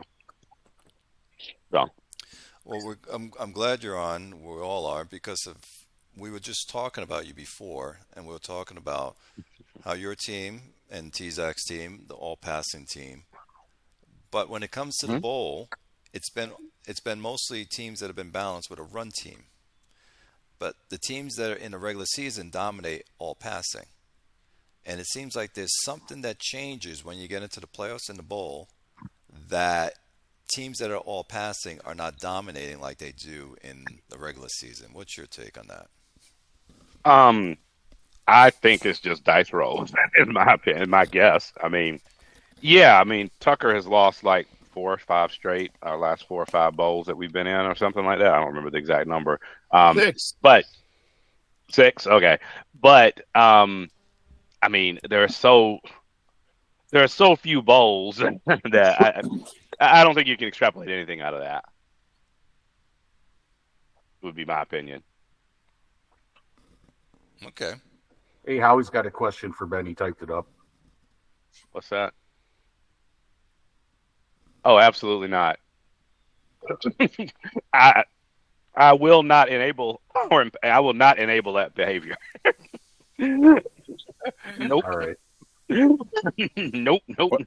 What? I missed it. What was the question? Just pull up the chat. You can see it. Running a sim on Sunday AM of draft week for people who live and die by interviews to get the draft rolling over. No, I'd rather you guys browbeat those people. Absolutely not. I was going to say, I think he meant Saturday as well.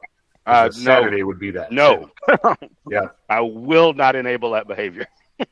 Yep. So we'll just have to keep bashing them.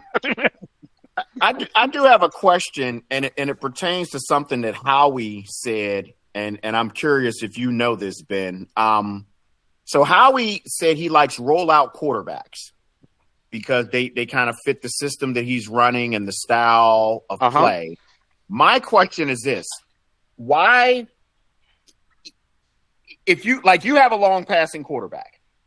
I've seen long passing quarterbacks that don't have long passing bars, and I've seen rollout and West Coast quarterbacks that only have long passing bars. Does the type of quarterback matter at all, or is that one of those things that Jim has just added for fluff?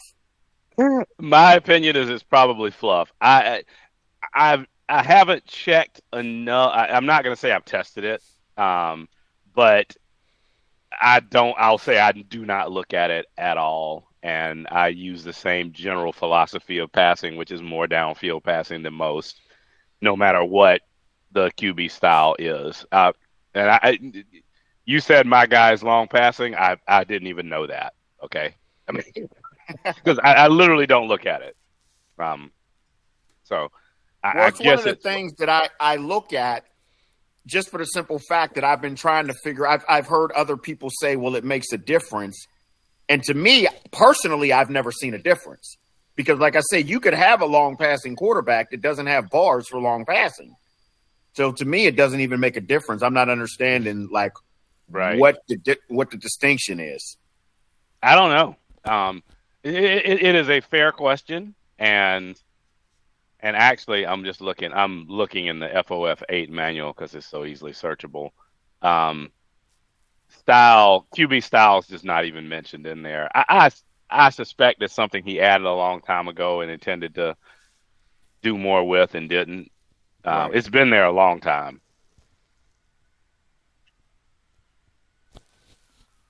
So we talked about, so to get you up to speed as well, Ben, we talked about kicking. Our kick is important.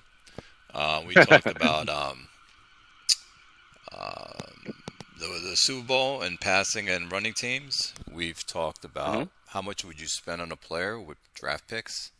Like, what would be the max you would pay for a player, be a quarterback, wide receiver, or whatever player you find to be valuable? What's the max you'll spend? Depends on the current situation of my team, I would say, but I mean, gosh. Would you spend if my quarterback on the quarterback you have? Yeah, if my quarterback got a career-ending injury with the team I've got now, would I spend 3 firsts for a quarterback? Maybe, yeah. That's a hard one. That's a hard one for me. So I tend to have, backup. Like I've got a 36-52 backup, quarterback. So, I mean, I could see a scenario happening where I'd send the farm for, somebody wants to trade a stud wide receiver and I send them 3 firsts. I could see that happening in theory. And I'm not saying it's a bad move, but I mean, I think as an individual owner, and then I've said this before and people have asked me these questions. Are you saying, Ben, what would you do or what would you advise other people to do? It always goes back to know your ability. I don't know if you've ever tried to trade for Mount Fowle's draft picks. He values them way higher than almost anybody else does, and there's a good reason for that, right? I mean, a 4th round pick for him is a starting player, right? And I posted a list, the sort of the average draft, and people aren't using it like I'd hope they would. If you are a mediocre drafter, your 4th and 5th round picks are almost meaningless. Okay, if you're an average drafter, your 4th round, 5th and later are almost meaningless. You're stab in the dark and unlikely to get a quality player there, right? So, and ultimately to answer the question, I look at 3 first-round picks of mine. I'm probably that's 3 65 type players, right? Is it worth it for and I already have, again, in the scenario, let's say Brady gets hurt. Is it worth getting a 75-75 quarterback with 3 first-round picks when I have a 36-52 guy on the roster? No, it's not. It's not worth those 3 picks to me, but it might be worth it to you. Correct. Right. Go ahead. So Ben, you draft well enough. So right. That's what I'm saying. I draft well, so those picks are worth more to me than they are to the average owner. Yeah. Right. Same thing for you, for Zach, for Mac Powell. So the 3 of you all draft well. Hell, if I was in any of you all position as far as drafting, I probably would never want to give my picks up. I'd want more. Yep. And that answers the question. Yes, because we had a talk about this. Myself, I will pay draft picks for a proven player that's on the field already, that is there, because I know me drafting a player is a hit or miss. It's not as great as you or Mal Powell or T-Zac. But there are GMs who won't give up their draft picks and they draft awful. But right. They won't pay those picks to get a player. Right. Which I scratch my head on.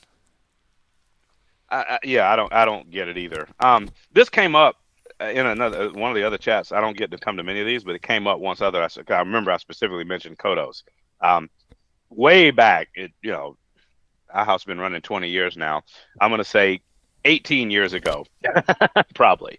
When the early days of IHOF, Kodos publicly mentioned, hey, I'm terrible at drafting, so I mean, he was sending first round picks left and right for players, for players, and he realized these picks are not very useful to me, but I'll send them to a guy who they are useful for and pick up players. And he won a title and had a bunch of winning seasons during that era.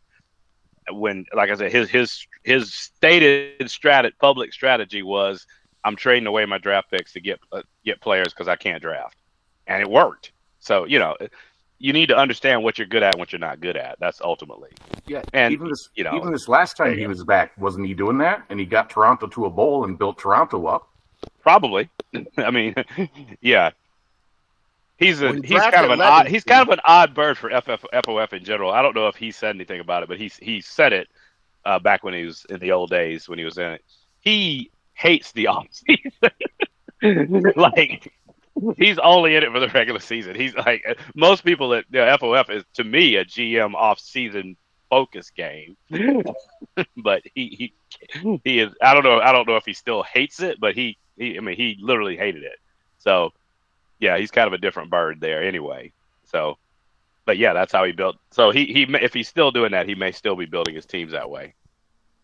Right, and it goes back to what you said about, as a GM, you should know your limitations. And I referenced something before you came on. I was in a league where I had an 89 rated quarterback in AFL.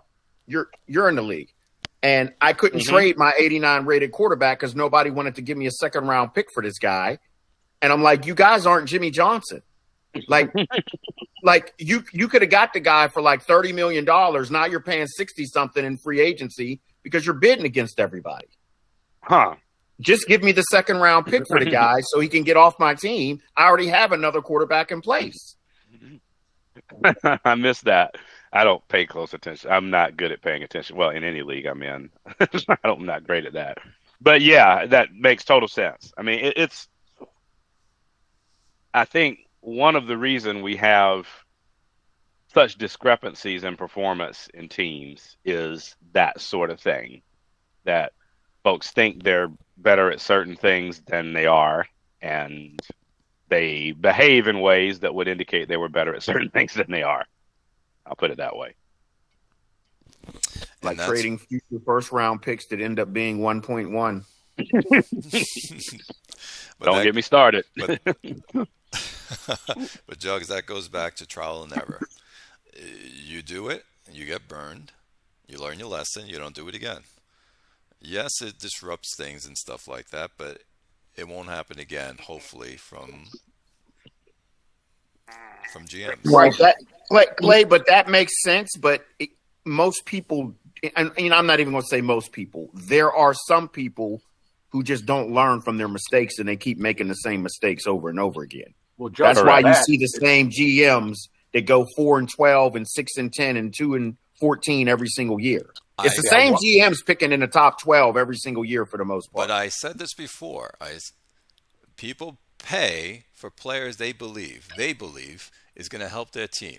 So in their mind, like myself, we'll pick up a player that we think is going to benefit us, and we'll pay the price that we give it a value to.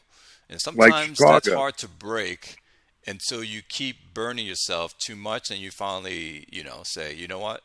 I'm not going to be insane and do the same thing over and over again. I have to stop. Like we said in the last show, Chicago, that he's gotten every drop of talent out of that wide receiver. Yeah, he's older, and he's going to drop pretty soon. He's going to evaporate. Okay. He didn't get a 10-year player. He gave up the pick to get Schweigert. Okay. But as soon as that wide receiver hit his team, he has gotten massive production from that guy from the moment he showed up. And if he gets another season out of him this season where he's got 14 or 1,500 yards and 10 touchdowns and he wins 10, 12, 13 games, that trade's a win. He got what he wanted. I mean, he's just learned all around, because he had questions for me when he first came back to the league. And it was like he just didn't have a clue about a lot of stuff. And now he seemed to have finally got it. And that's what I'm saying. Like, he's somebody who's probably listened to the shows. He's asked questions in the forum. People have answered them. And it seems like he's following people's advice. And he had a monster season this year. Got bounced out in the playoffs. But again, that's a dice roll. he had a really, really good season. I expect him to win 11, 12 games again next year or this coming year. But he's gotten every bit that he could have. I'm not sure anybody else could have gotten more out of that receiver than he has. Look at the numbers. Now, someone said this, by the way, and it was on one of the shows that we were talking about. Someone said the more times you go to the playoffs, the harder it is for you to lose. Who said that? Huh? The more times you go to the playoffs in our FOF, the harder it is for that team to lose. The dice go for you more than against you. It seems like I'm not sure. Maybe I made a statement similar. It seems like the more you are a stronger team, it kind of like gets powered. Like there's an overpowering effect. Is that not like a sort of shorthand for being better? Means it's more likely you win, though. You know, if you go to the playoffs more and you're there every year, you're winning 14 games every single year. You've just got more chance of things going well for you because you've got good players and everyone's doing things right. Yeah, I mean, there are some, there are some benefits in FOF to winning that give you long-term winning. Things like, money, not just coaching. Your coaching staff can get better. That's the biggie. You can get a better stadium. You're not going to get as many injuries. That. So there are some cascading impacts. I don't think there's anything in the game itself, like in the engine, that allows for that. But I think, definitely, obviously, coaching's a biggie, and it's so sort of behind the scenes that you can't. We don't know exactly what impact it has, but Jim put so much time into it. I'm sure it does have impact. So much emphasis on it. So, I mean, getting a first round bye, in the playoffs, that's important. It's one less game, isn't it? Well, yeah, that's a biggie. Yeah, exactly. I had just a quick question for Ben, but it's also sort of for everyone. So, like, if the Mount Rushmore of drafting in IHOF is Ben, Malkpow, and Tizak for the first three, who would the fourth person be, do you think? I realize you might not be able to answer that because you said you don't pay that much attention, but I think you got to put Malkpow on a separate tier first of all. Right, he's got his own. Yeah, he is. I think Zach and I are right at the same level. He annoys me by picking guys I want from time quite often. Malkpow picks guys. I'm like, I don't know. Yeah, okay, yeah, I see. That looks like a guy he picked 10 seasons ago. Now I see it, but he picks guys that my system doesn't find. That's even a better way to put it. Like, right. I'll see guys he picks and I'll say, yeah, dang. But none of the systems I use even find those guys. So, anyway, I think, like you say, there's Malkpow, there's you and T-Zach, and then I think the next tier down, I think MIJB is probably there. I'm putting Howie up there too. I mean, if you've looked at his last 4 or 5 drafts, he's fucking nailing shit. But he's also got really great the stuff 70 rated players on defense that he claims he doesn't have. Yeah. Yeah. No, but Howie's been drafting really fucking well, so I would put him, on the next tier down, number 1. And he did find DeWatt, that wide receiver, late in the first round. Yep, and that was last year, and that only happened because Ben wanted to trade up, so he had to go back and look. Oh, so yeah, I remember that. Ben, tell us about that. Did you make an offer for Howie's pick because you saw that wide receiver? Wait, what was? I've got to remember the context. Let me look. I got to find the forum for this one. Or if somebody remembers this story, I'll bring up the wide receiver. Well, Howie said that you contacted him and wanted that pick, so he decided in his mind that there had to be a wide receiver sitting there. So he went to look and see which wide receiver that was left it might be. And he didn't see anybody that stood out that much to him, but this guy DeWatt was tall and fast and had the bars that he liked. And he thought, you know what? Even though he's not rated real high, I'm going to take a chance and pick him. And he got lucky and hit the lotto. Yeah, that's exactly what happened. Ben, you sent me a message looking for a draft pick, and I had he wasn't even on my board. So I was like, shit, Ben's looking for this pick. There's got to be a wide receiver, and he ran a 4.36. Oh yeah, I see. I sent you a PM he was 6 saying feet I'll offer tall. one. He ran a 4.36 40, and he had a big play receiving bar that was maxed out. And I was like, this is probably the guy. Maybe it's the guy. I'm taking this guy.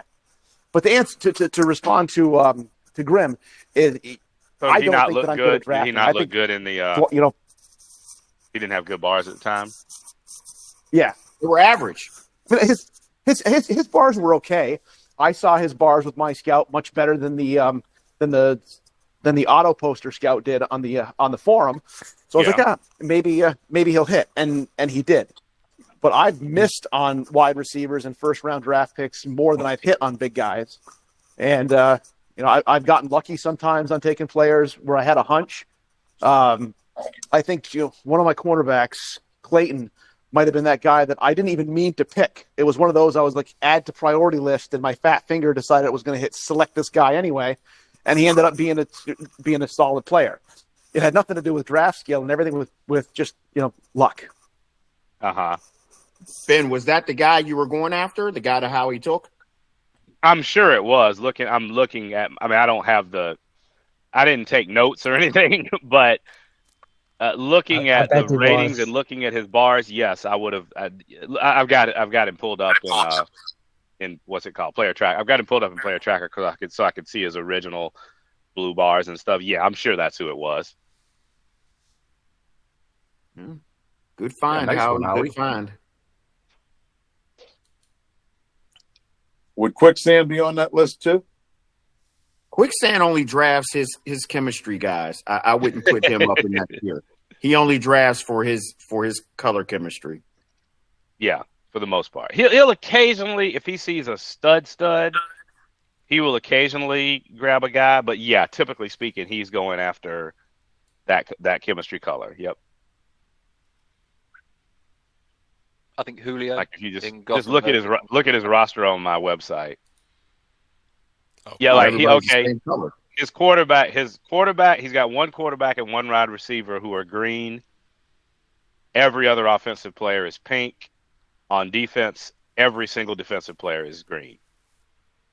So, well, his quarterback was an auto pick. That was an auto pick.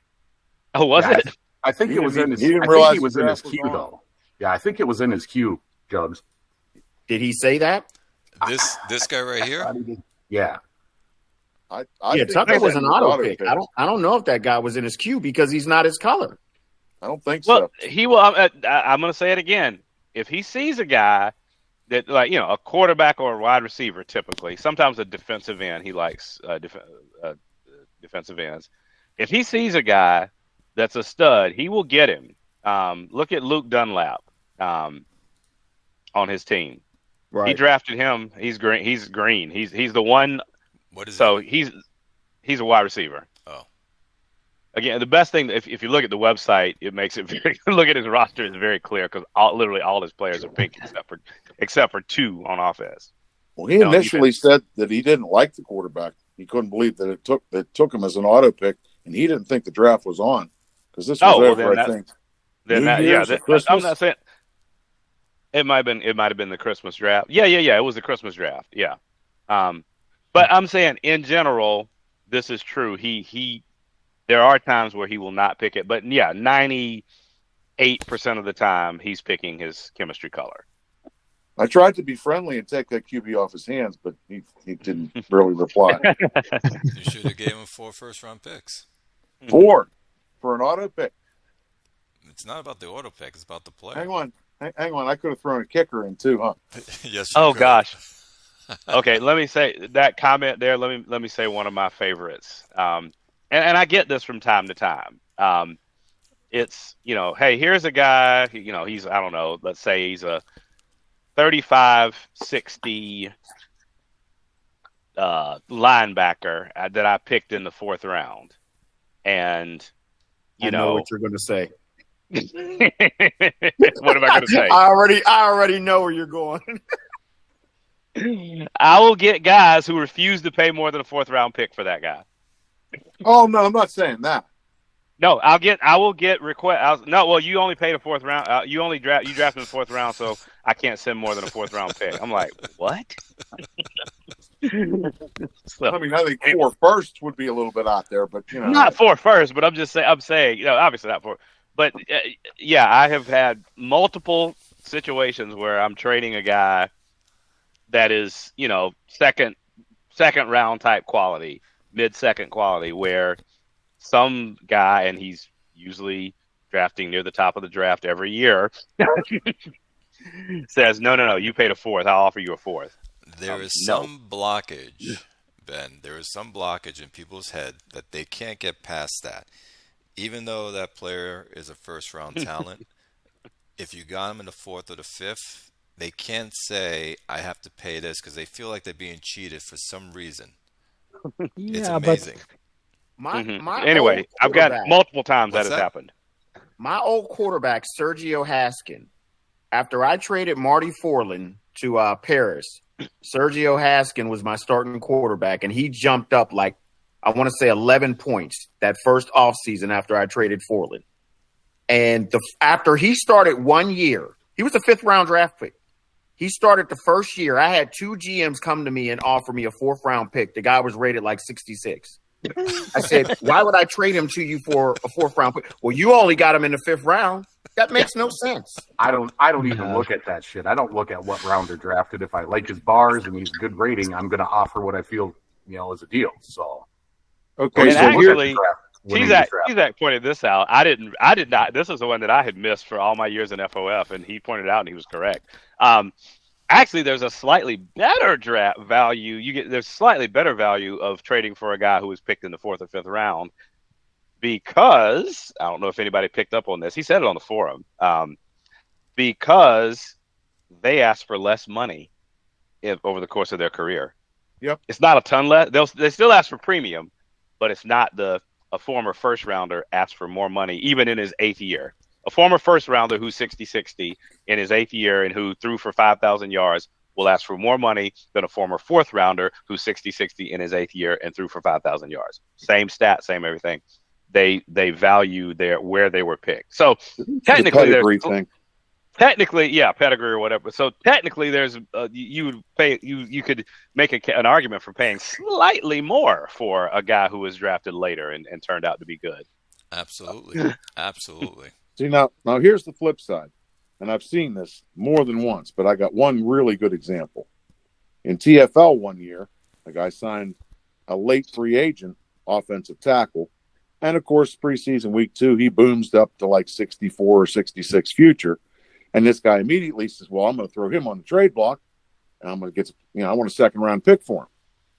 And somebody says, okay, I need a tackle. Here's your 2nd-round pick. Give me that tackle. Great. And the next year, he dropped all the way back down.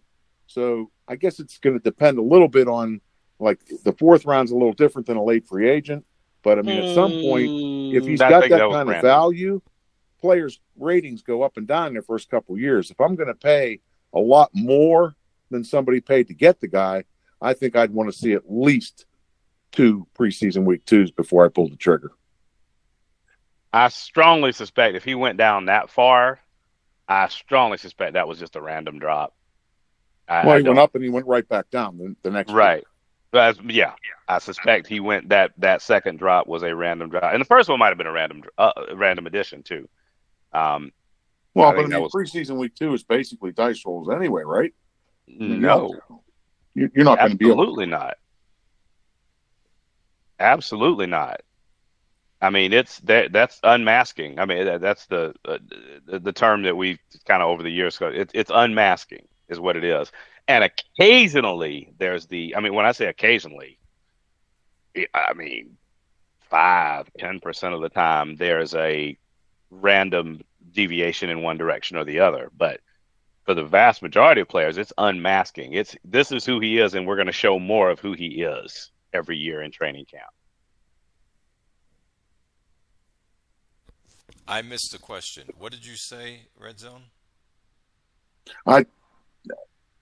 That is a dice roll. I'm not after going training camp, to argue player. with Ben, so I'm just going to shut up.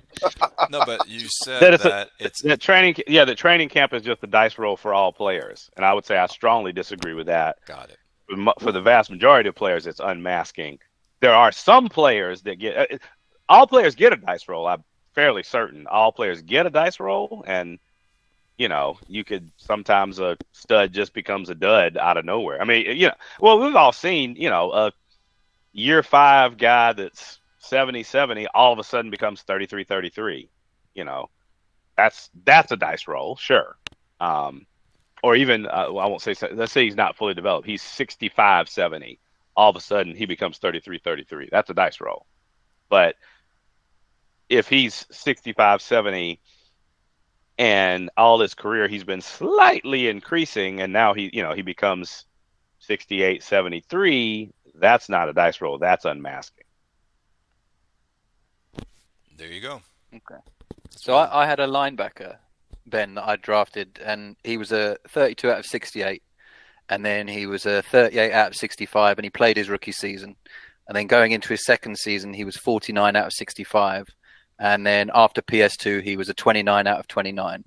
That is the dice. Is that the random dice roll? That's not. We used to call it had the terms going out of style. We used to call it the volatility stick of death. Yeah. Yes, that's exactly that's the random volatility. It's more likely with a guy with high volatility, but it's not common. Okay. It's gotten to the point where volatility is something I stopped paying attention to because it's just not. Yes, it matters, but it's so infrequent that I can't. Again, it goes back to that same thing. If in all the other things that really matter, there was an absolute tie, which there never is, sure, I'd go with the guy with lower volatility. But there's never a tie, in my view. These random drops, they also happen when your guy has a realize, volatility of 1. You realize, Ben, there are people that they won't take a guy in round 1 if he has high volatility. I know one of them personally. I try not to if I can help it. They just won't do it. I'm sure there are. Like I said, my opinion is it just doesn't happen often enough to matter. So I'm glancing through my roster, and I got that guy in round 2. I have a question. I've got No, go ahead. Finish what you were going to say. No. I was just saying. No, I mean, yes, it is a rating that matters, but it doesn't matter often enough that it's going to move the needle in either direction for me. Because we have that, the volatility, but we also have the red flag. Okay, that's the other one. You just hit my other pet peeve. I'm going to say it again. I've said it many times. Jim told us this and at FOFC, and nobody listened. And I pointed people to this post, and we get the same questions every time. All right, my rant is now over. Jim himself said, it was a comment. I think it was an interaction with Dutch, one of the old school guys, when he first put the red flag in, and it was a comment. One guy was saying, when we watch a game on TV and they talk about, no announcer's ever going to say he dropped that pass because he doesn't get along well in the locker room, right? Or because T.O. dropped that pass, or T.O.'s teammate dropped that pass because he was ticked off at T.O. You're never going to hear an announcer say that. But and Jim weighed in at that point, and that was the discussion among some of the guys. Jim jumped in and said, exactly, the announcer doesn't know, the players don't know, and he said, I can't remember the exact, but I remember one phrase. He said, and even I don't know unless I open the game in debug mode. So there's your answer, guys. Sometimes it matters and sometimes it doesn't. There are some players where it does, so you don't know why, but sometimes the red flag causes issues. And you don't know when it's causing issues. And so my takeaway from that is I ain't getting a red flag player unless he's a stud. It's not worth, it's just not worth it. It's not worth the risk. But if he's a stud, it's worth the risk. And that's the discussion. And that's what we spoke about on this. Yeah, but Jim basically directly said, sometimes it matters, sometimes it doesn't, and there's no way to know when it matters. You have to guess, and if you have a red flag player on your team, and your team it could be just dice rolls that your team played poorly, or it could be that chemistry issue. No, but there are GMs that don't care. They'll take a red flag. I know Red Zone, he dumped his quarterback. Or was it Red Zone? Did you dump your quarterback because of red flag? Well, I don't know that I Somebody would say I did. dumped Somebody him. did. I traded him. I saw Burkett in free agency. I've always liked Burkett. He wanted an insane amount of money. So I thought, you know what, I'll make a crazy low ball offer and see if he'll sign. And if he doesn't, then I'll just keep Wilson and keep moving forward. Well, he signed. So I'm like, okay. I remember talking to MIJB the year before about Wilson. So I contacted him and said, hey, I'm going to move this guy. Are you interested? And we made a deal. That's it. Haynes dropped Wilson because of the red flag. Well, he traded him to me, and I traded him to MIJB. Nobody dropped him. I meant traded him.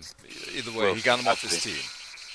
Yeah, but I mean, that Wilson's a perfect. I think that's a perfect example. That I'm looking at him now. Yeah, that's a guy that's like, okay, he's good enough for the risk, Yeah. But there's going to be if Burkett had not signed, but since Burkett signed, okay, let's move on. Yeah, simple as that.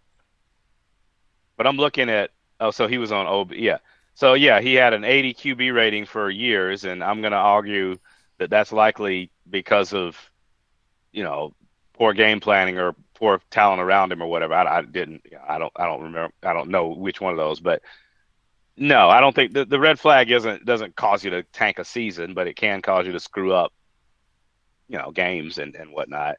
So I have absolutely. As you can see on MIJB's team, he's got his best QB rating of his career. Even though he's year 12, so and first year of cohesion. So I mean, it's definitely not something to totally ignore, but you don't. I always think of it like this: Jackie Robinson had to be a superstar because of the red flag. I know that's controversial sounding. Yeah, but that makes sense. Yeah, did he cause locker room issues? Of course, but he was good enough that it was worth the locker room, that his talent on the field were better than the issues in the overcame the was better than the locker room issues, whatever you want to call it. I mean, they had to trade some guys away. So I know that's an extreme example, but it's an extreme example. But that Anyway, go ahead. Millman, I know the first thing Zach did when he took over Toronto was get rid of Livingston because of the red flag. Say that again. The first thing T-Zach did when he took over Toronto was get rid of Livingston because of the red flag. Yes, he did. Yep. And, I'm not saying I would not have done that. That said, he pushes chemistry more than I do. That's for sure. And there is some what's the word I'm looking for? There are some people who think, and I don't necessarily subscribe to this, but there are some people to think that it specifically hurts chemistry. I tend to think, based on Jim's comments, that it's just more of a dice roll on just player performance, period. So anyway, I don't like red flag players on my team at all. But if you don't like randomness, if you don't like randomness. Yeah. I like the quarterback. What's that, Mateo? I like this quarterback. Red flag or not. Well, obviously you have Wilson on your team. Yeah. Well, look at the receivers you have too, Mateus. Yeah, so Wilson also liked it. Yeah, he was happy to show up there, wasn't he? Yeah. Yeah. So, I mean, yeah. I think it's situational. It's situational. Yeah. I like Howie, what were you going to say? Because it tells us how everyone thinks. But go ahead, Howie. I've drafted red flag players in the first round before, and I'll draft them again. So I look at it, but same thing. If it's a big enough bar, and I think that the reward outweighs the risk, then I'll take them. I took Tribble in the second round. He's a red flag. Yeah, I was going to say you took the wide receiver who was a red flag in this draft, which I feel like his talent. And Vital was a red flag too, right? Yeah, Vital was a red flag. Yeah, he was. Yeah. And I think Quick that mentioned once he had a red flag kicker, and he thought that his performance was affected by that. So we cut him and got a new kicker, right? And then his team's performance got better. So that was in the last couple of seasons, I think. He cut him mid-season, didn't he? And just It was took fairly recently. Yeah, Yep. yeah, it was. It was fairly recent. Yeah, I think there's no question that it can have an impact. Yeah. But that point you made about chemistry. Sorry, Clay. Just it's someone else had alluded to something like that and said that it could, because obviously we don't know exactly the effect of it. They said it could even be something as drastic as, in their estimation, it could be as bad as it inverts the effects of chemistry. So rather than having all those players as affinities, it could turn that on its head and make everything much worse. I mean, I don't know if I'd believe it was that extreme, but that was coming from a pretty good source, I'd say. Someone who I respect their opinion on the game a lot. But yeah, so that was, and he was saying it to me because I had a red flag quarterback, and I was thinking, well, there's not much I can do about it because he's 70 something rated, so he's not going anywhere. I'll just have to see what happens. But yeah. So what's your take, Melman, on having red flag players on your team? I mean, I'd have them on my team. In another league, I've got 3 of them. But like one of them I inherited, who's the 70 rated quarterback. Another one I drafted by mistake without checking in the game because I was looking at draft analyzer and everything else. I know that was for me. Note to self: always check the in-game draft as well before you take anyone you really like, because it doesn't do a good job of telling you in draft analyzer or anywhere else if they're red flags. And then in free agency, I accidentally signed just a roster guy who was a red flag because you can't see it in the usual free agency screens. So you wouldn't have taken them if you would have known they were red flag. The quarterback I would have taken, because he's like an 80 rated player who's been an 80 rated player for the majority of his career. So I'd still take him. I think it depends if the talent is there and it's at a premium position, then I think you take the risk. Like Ben said, it's sometimes it's just part of accepting the trade off. If the talent is high and they've got something like a red flag, I think you take it because talent is talent. Yeah, I mean, I like the concept because it feels like real life to me, Yeah, that's why I like it. Yeah. Is T.O. worth having? I keep going back to old T.O. Was T.O. worth having on your team? Probably. Most cases, but sometimes he was a problem. So, it gives a bit of flavor, I think, to the players as well. Yeah. I like having these topic talks because everyone has their way of doing things. Just like going back to the guys that won't trade with Ben a 4th round. I mean, more than a 4th round because Ben drafted him in the 4th round. We have our quirks, red flags. I won't put a red flag on my team. Vitality. People don't want to draft people in the 1st round that has a high vitality.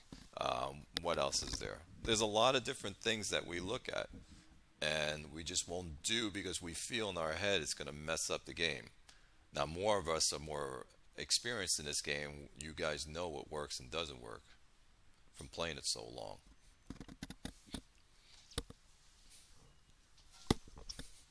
Is there anything else that you guys won't do that you feel will hurt your team? Okay, I have one. Well, I already asked Ben this question. Melman, I'm not sure if I asked you. What's that, Red Zone? How about short quarterbacks? That's a good one. Yeah. I still won't do it. And right in the help file, it says the quarterback's height matters. Mm-hmm. But then you see people get short quarterbacks and fucking kill it with them. So Now we won a bowl with Donaldson. He's 5'9". Yep. I traded him day one. Well, again, it matters, but it's to what degree? That quarterback I had, the one that had the high avoid interceptions, he was short also. Donovan something? Y'all used to talk about him a lot. Donovan Muff? Yeah, I'm pretty sure he was short. And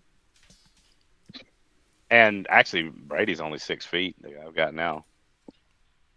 Yeah, 6 feet's about my cutoff for a quarterback. I might go 5'11", but I'll never do Muff 5'9". was 5'11". Muff was 5'11", and was one of the. Would he have performed a tick better if he was 6'1"? Sure, but you also had Eric Laura, who was 5'9", who was an interception. Oh yes, that's who I was. Yes, yeah, him. And MIJB grabbed him too. After he was an absolute interception machine. Oh yeah, I've never cared about avoid interceptions.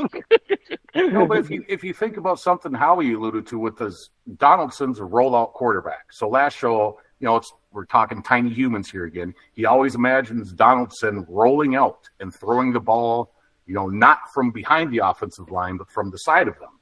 So, and he's 5'9", won a bowl. I mean, again, does that rollout matter for a short guy if you're envisioning him rolling out, even though he's probably not? Because we had the discussion before where that quarterback type doesn't really matter. Mm-hmm. So, Ben, my question for you is, because you said this to me in Slack before, why do you not care about how many interceptions you throw? Why does that just not even matter to you? I'm going to use the restroom while you continue. So my argument is I haven't seen interceptions in FOF. Well, for one thing, interceptions aren't returned for touchdowns as often in FOF as they are in real life. Jim increased that. Side note, I think it was FOF 7 where everybody went crazy about the number of fumbles and interceptions returned for touchdowns, and it was still way low, way below the NFL. That was kind of funny. He released it and it was way below the NFL, but people went crazy about it because it was double what was in the previous version. It was like we had decided FOF was right and the NFL was wrong. Anyway, there's that piece of it, but just in general, I have not seen, and I've ran when I did all the work on. Originally, it was called Extender that Stelmack did. The thing that comes up now that I use for we call it dog points, the points rating. Right. When I did all the analysis on that, the correlation of interceptions to wins and losses was much lower than I anticipated. That was a long time ago, wasn't it? Like 2010? Probably around then. Yeah. Wow. Probably around then. So the correlation in the game to wins and losses was way lower. And then I redid it again after he increased the interception returns to touchdown, and it did increase the correlation, but it still is not as correlated to number of wins and losses as people think. Well, Ben, let me ask you this: if you didn't throw 4 interceptions in the bowl, do you think you would have won that this year? No, probably. I don't know. I didn't watch the game.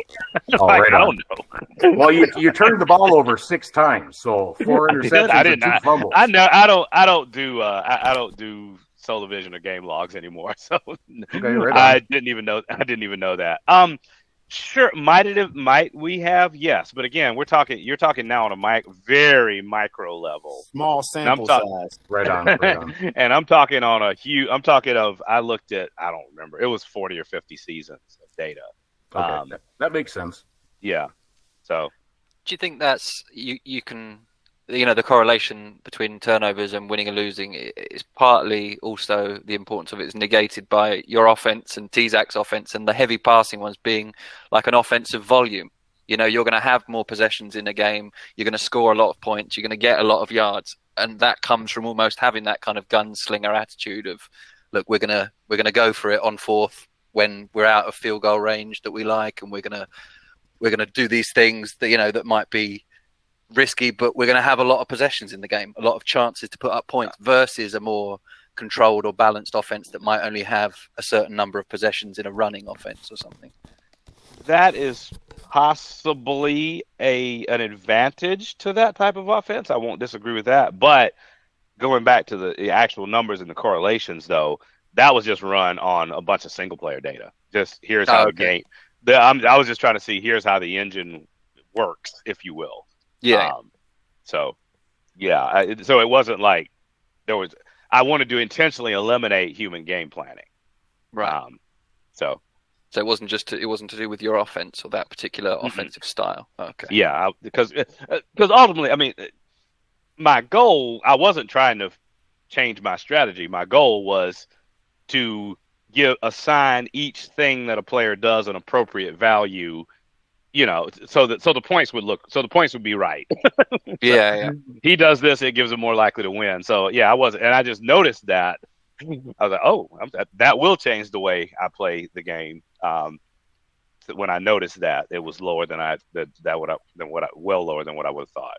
So. Yeah. Yeah. Okay. So that informed how you play rather than how you play informing that data. Mm-hmm. Yeah. 100%. Yeah. The purpose wasn't. Yeah. It wasn't this will make me better. It was purely to get right numbers. So, yeah. That makes sense. Yeah. Don't you like to lose sometimes so you can build up your team, Ben, and do it all over again? Who likes to lose? Than to stay always at the top constantly? To give Who yourself likes more of to a lose? challenge? No one wants to lose. It's not losing, it's actually redoing again. Well, that's reloading. Yeah, I like. reloading. I'll tell you what That's I'll a tell good you what I word, do like. Jugs. Here's what I like, and I know most people know this. I don't. Building a defense is just not my thing. So I tend to. What I enjoy, though, I definitely enjoy in FOF is a new style, if you will, a new. So like specifically whatever I think I'm Smash Mouth right now, and I'm going to keep the best coordinator I can, right? So I'm not changing coordinators just to change coordinators, just to switch things up. But whenever my guy retires or gets poached away I think my guy he's terrible at motivation, so he's not going to be poached as the head coach. But yeah, he's fair. I mean, nobody's going to want him as a head coach that knows what they're doing, at least. I've had some guys post that would be terrible head coaches, but anyway, when my guy is gone and I move from Smash Mouth to whatever else, that gives me a little juice. Like, I get to build, I'm gonna build a new game plan. I've got playbooks for all the styles, so but get to use this new style again, blah blah blah, like this old style again. So that does jazz me up a little bit more for those first 2 or 3 seasons in the new style. Yeah, and that's what I mean. It's about just that rejuvenation that you get back. Yes, I do get that when I get a new offensive style.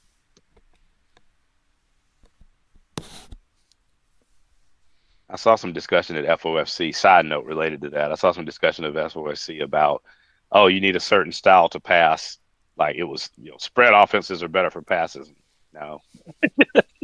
Yeah, someone brought that up, that it's not true because if someone proved that they can be in any style and still pass well. Well, Ben actually taught Ben me is a that you prime can. example of that. Yeah, well, Ben taught me that you can run out of spread. And you can run a ton out of spread. You can run a ton out of spread. Yeah, and I've been doing it for years. It's a kind of a, I won't call it ham-fisted, but it's a kind of a clunky mechanism. Ultimately, the way the thing works is, and I'm certain of this. I hadn't got this from Jim, but it's very obvious. Is because he's got all that flowery language about you want to do this in the manual about you want to do this and that and the other and this the whatever West Coast slants are great and downfield passing is bad, but it's all 100% about that match to style in your playbook, which is why I have all the playbooks. So I never run a play. I do not run any plays that are below solid. So I think it's best fit and solid are the top 2, right? Right. Yeah. Yeah. I'm not running any plays in any league, anytime that is below solid, and most of them are best fit. And if best fit that's why I run. I don't know if you noticed this. I mean, again, this is why it is a little ham-fisted. I bet the majority of my passes are play action. They're all on. Are they? Yeah. All of them? I've got some. I think there's a few that's not. I was getting ready to say, I play tracked action your passes logs. are best fit for Smash Mouth, right? Yeah, I tracked your logs because I told you I got stuck with a Smash Mouth coordinator in another league. So you told me that. Yeah. Right. Uh-huh. And I think there were a couple games where you had like two passes that weren't play action. Yeah. That tracks, because again, if you go in and design plays in Smash Mouth, what you'll see is best fit is play action. In order to throw a one route, there's no, in order to throw a run route, it's got to be play action to get it the best fit. Yep. And I did try that out, and I definitely tried that out in single player to make sure, can you throw it? You can throw it as much as you want to, as long as you got that fit, and as long as you're not overusing players. all of my plays in my playbook are best fit. That's the only play I run as a best fit for whatever offense I'm running. Mm-hmm. That definitely makes a difference. And not using those weird formations more than 6 times or something. About six times a game. I think if you have a high, I've gotten the impression from messing around with it a little bit. High play call coordinator. Yes, that if your coordinator has high play calling, you can maybe get away with 7 or 8. But Yeah, Ben, I'm just checking the logs from our bowl. It's play action every play except for third down. Seems like third down you don't throw play action, but every first and second it's always play action. Oh, that's funny. That's not intentional. That just may be. Because it may be shorter passes. If it's third and short-ish, I'm gonna throw short-ish. So it may be because some of those are best fit for Smash Mouth, but I promise you, I'm not running anything that's not best fit. So or solid. I occasionally run some solids. I could see people because we're correlating to real life. So if you see a spread offense game plan in their head, they're saying this has to be great for passing, not good for running, and so they're going off of that and not thinking about when you build your game plan, like you just said, Ben, about what's best fit for that game plan. And so they're going in spread offense. I'm doing all passing with this offense. Smash Mouth, I only can do running with this offense, and not knowing that you can do it in anything. Right. Yep. I mean, I totally get why. I totally get why people would think that. It has all the logic around it in the world, but that's just not how the game is coded. Sorry. That's okay. They're taking notes right now. Everyone's taking notes. Yeah. Well, in spread, I think it's probably more about the personnel. Like I know the West Coast is like a 1-1-3, and the EP offense is like 2 tight end sets more. So if you have 2 good tight ends, you probably want EP. Yep. And then like a spread would be a 4 wide receiver. So if you have 4 really good receivers, you probably want a spread offense. But it doesn't mean you got to pass or run out of it. But right. And even that, and even that, you're right. Looking at my Smash Mouth playbook now. I had to pull up. Probably got a bunch of 2 tight end sets and 3 tight end sets in there. To get a lot of the best fit and solid fit out of Smash Mouth, you need to use a lot of 2 tight end sets. Yep. Yeah, I got a lot of 1-2-2. I do have a lot of 1-2-2 here. I found that out with that playbook I got stuck with. A lot of 1-2-2 and you're right. It's a ton of play action. It's more than I even thought. Well, like you said, there's a bunch of ways to adjust that to make it best fit too. Whether it's weak or strong, whether it's pistol or shotgun or normal, whether it's play action or a run. I mean, there's a bunch of ways to still make with Smash Mouth though. With Smash Mouth, it's mostly I formation and play action. I mean, you can do stuff out of strong and weak and pro, but if it's sitting at solid and you can move it to I formation and it automatically bumps up to best fit. Yeah, I do have a lot of I there. I'm not sure I could run that. There's some strong and there's a good bit of strong and there's a good bit of strong and weak in 1-2-2 in my playbook. But there's a ton of I. Well, again, I'm looking at a bunch of play action passes, so that over. But like you can go if you're in spread, you can go pro shotgun, and I believe that's going to put you spread best fit. I'm not at a computer. On a lot of play. Yeah. On a lot of yes, that's true. So I mean, depending on the route too. The primary route is a fade. It's not going to probably be a best fit to spread. Which one is it? One of them you can get almost 100% compliance even. Probably balance. It is spread. Spread, I'm like, on the spread, I find. I can't get 100% on West Coast. What's that, Jobs? Welcome. On spread. Hey guys. I find it's. I'm good. How are you guys doing? I've only been here like 10 minutes. I've just been listening to. Funnily enough, a lot of the stuff, Ben, you've been saying is, I'm sure you've written it somewhere, but I stole in this playbook as in the don't have anything below solid. But I find on spread, the formation where I always get best fit is having the running back lined up in the weak side. And then it's shotgun or pistol, but the running back's almost always on the weak side. Yep.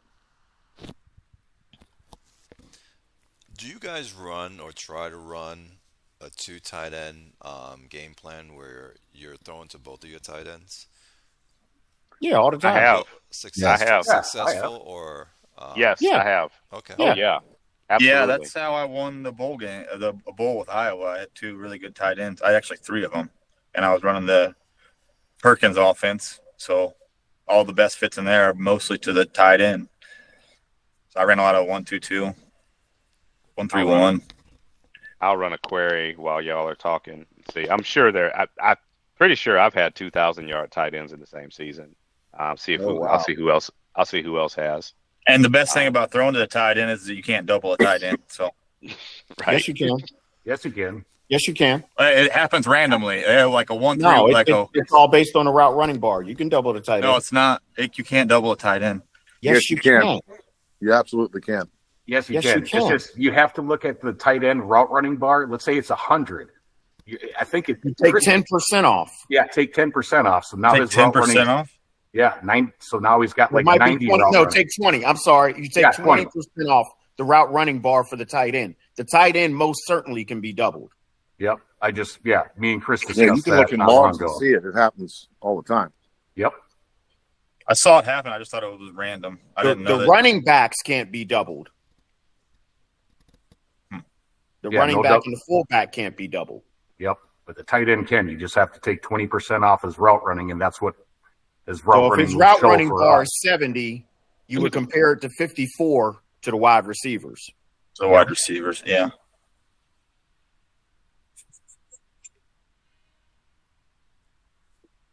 Which that's why whenever you see a tight end in a draft that's got a route running bar like above 80, he should be taken early because you're very rarely going to get that much usage out of a tight end. See, I don't know So about you're you guys. saying- Double Mine coverage this year, is just like, not like something one I threes, use. huh? So I mean, Jugs, it just screws up the rest of the defense, in my opinion. you're saying a tight end with a route running bar of 80 is actually really so you have to take 20% off of the 80. 64. correct? Okay. 64. Yeah, it would be 60. So you compare that to what you have on the wide. So if you're trying to worry about or you're trying to figure out who's going to get double teamed or who you are going to double team, you take 20% off the route running bar for the tight end. And then it compares to the wide receiver. So if 64 is higher than all his wide receivers, the tight end is going to draw the double coverage. Got it. And don't forget, you can double best and you can double second. Right. Now, Yeah. what I don't know is, and nobody has been able to give me an answer on this, is if you have a wide receiver or tight end that have the same route running bar, who gets doubled? Yes. I have yet to have anybody give me a solid answer on that. My guess would be that has something to do with the overall, but that's just a guess. Yeah, what would be the tiebreaker? Here's my. I guess I would say. Oh, you're talking about from the defense. It would be up to the defense. Right. But How do they you're saying determine if the who's number one defense season receiver, is the though? same. You're saying if the defense season is the same. Sorry, never mind. I'll shut up. I don't. I've always I was told thinking about it it's a from my combination. perspective as an offensive guy. Can they? I'm Well, thinking, yeah. for that matter, you can think about it too. Let's say you have two wide receivers with a route running of 80, and you want it to cover best. Which guy's going to get double covered and which one's not? That's right. That's what I'm saying. Yeah. If they're the same, you don't know who's going to get doubled until the game happens. There must be a cascading effect, meaning it goes down to then overall. I was going to say that's what I've always been told is it's a combination of overall and the route bar, but I don't have any testing or proof of that. It's just what I've always heard. Exactly, because there has to be a tiebreaker, as we know. It can't do both of them. So there has to Well, be there was I had two wide receivers a few seasons ago that had the exact same route running bar, and they were the top two guys on my team. And I played Mac Powell, who I played twice a year. He had double best on the one wide receiver to one game, and then the other guy I played somebody else who had double best, and they doubled the other wide receiver in another game, and they were both doubling the best wide receiver. Then Because I followed their game logs in previous years. Well, that would come down to how we see your players from our defensive perspective. Like I go into the game every time I play and look at the route running for all the wide receivers on the team. So, and you're going to see them different on offense than I would on defense if I'm looking at your team, Chugs. What? Okay. I think that's absolutely correct. Yeah, so I mean, even if you had two look at a route player running you guys trade with the for. same route running, I might not have seen them when I looked at your team like that. Look at a player you trade for, what he looks like on the other team, and then he shows up to your team. Is he always exactly the identical overall? Those bars match up exactly like they were? Nope. The guy I got from Grimm, the cornerback I got from Grimm this offseason, was a little bit different once I got him. All right, so I have an answer to that question. And I'm actually surprised by this. Tucker is the only team that's had 2,000-yard tight ends in the same season. It was 2093. It was not an all-pass season. It was we threw 671 passes, and Ron Vergamo and Mitchell Fitzgerald both I remember them. Both had 1,000 yards, barely. One had 1063, one had 1051. Muth was the quarterback, and I'm curious. Now I'm going to tell you what the system was. History, 2093. West Coast. West Coast, huh? There you go. Nope, Air Coryell. Oh, okay. 2093, Air Coryell. We ran Air Coryell 1 year there. There's a good question. You had 4,000-yard receivers that year. Yeah, yes. None of them more than 1,200. That's crazy. And that goes right into my question. I see more and more people using Air Coryell, and to me that offense was always like taboo. But I see a bunch of people running it. It's very similar to Smash Mouth. Yeah, it is. I don't know. Julio is the only one I know who runs Air Coryell with any sort of moderate success year in and year out. How do you run in Air Coryell? Can you get best fit running plays in Air Coryell? Yeah. No, you can't. You can get There's solid. not a lot of them. Well, I'm sorry, you get solid, not best fit. Yeah, you get solid. I run an Air Coryell offense in a different league, and there's no best fit. It's a lot of solid. Yeah, I see. Spread. Yeah, there's There's no best fits in spread for running. I've got the game plan open, and I'm scrolling through, and there's a whole lot of solids, but there's zero best fits. But so Ben, in your opinion, if you wanted to run the ball, is solid all the way up and down good enough, or is there not enough best fit you'd avoid that? I think it's good enough. I say that because I know I've had really good running success on some best, with some best fits. Let's look. Here's 2 years of Air Coryell. I'm just looking. Oh God. Well, I had a running back. Here we go. I had a running back run for 2,000 yards in Air Coryell. Huh. Well, okay. And that 2090 season we're just talking about, your running back averaged 6 yards a carry. There you go. And 2069 I had a 2,000 yarder, and in 2068 I had a 1684. Two different running backs. We switched running backs. And those are all solid plays. That was all solid, both out of Air Coryell. Was that when you had Shane Thomas? It was Shane Thomas's first year of 2,000 yards. I think it was his second season. You had a 88 rated center, like a 93 rated guard. Oh yeah, we had crazy run blocking. I remember that. That was insane. We had crazy run blocking. We picked up this weird free agent, undrafted free agent. Yes. 542, 615, 618, 535. Those are his yards per carry his first 4 full seasons. Yeah, he wasn't even highly rated. He just had a high hole recognition bar. Yeah. He had high hole recognition and high endurance. Yep. Yeah. But 2 seasons ago in spread, I got no best fits for run. It's all solid, and Worcester got 2,000 yards. So, I mean, you're running. I like to have it solid, but again, in spread, there's no best fits for a run. I think maybe like 1 or 2 if you run all the way to the outside, but that's about it. Yeah, I think out of the if you run outside out of 104, if you run outside out of 104, but that's the only one, and you can't do that often. So. Interesting. So I wonder if your offensive line plays better in certain systems. Do you believe that? Because it would be best fit. Is well, it possible? I think that's one of those modifiers I always hear Quick talk about. You got the modifier for, how good are the run blocking offensive linemen? Yes. You got the modifier for whether it's best fit or solid fit. You got the modifier for whether the running back has the whole recognition bar, whether he has breakaway speed, whether he has speed to the outside. All those add up. That's kind of an example, too, of you and Derek, like your offensive line. You want pass blocking. You don't give a shit about run blocking because you ain't going to run the ball, So that's kind of an example of that. Correct. Yeah. Hey, Clay. Yes. I got a question. Who's Josh, and how come he's not talking? That's Jops. That's Jops. Oh, okay. And I have talked. All right. He has talked. My bad. My bad. What the heck? Josh, how is Cushman working for you? Oh, man. So I switched to spread like 2 seasons ago, I think. And then taking a leaf, I think, out of Ben's book, I spent before this season probably like a week designing the playbook. And then because I'm not great with code or anything like that, I manually wrote everything down in Excel to work out, like, on average, which plays were actually working and which weren't. And like built a playbook where I was consistently getting 4,000, 5,000 yards. So I think after I've had him like 8-9 years now.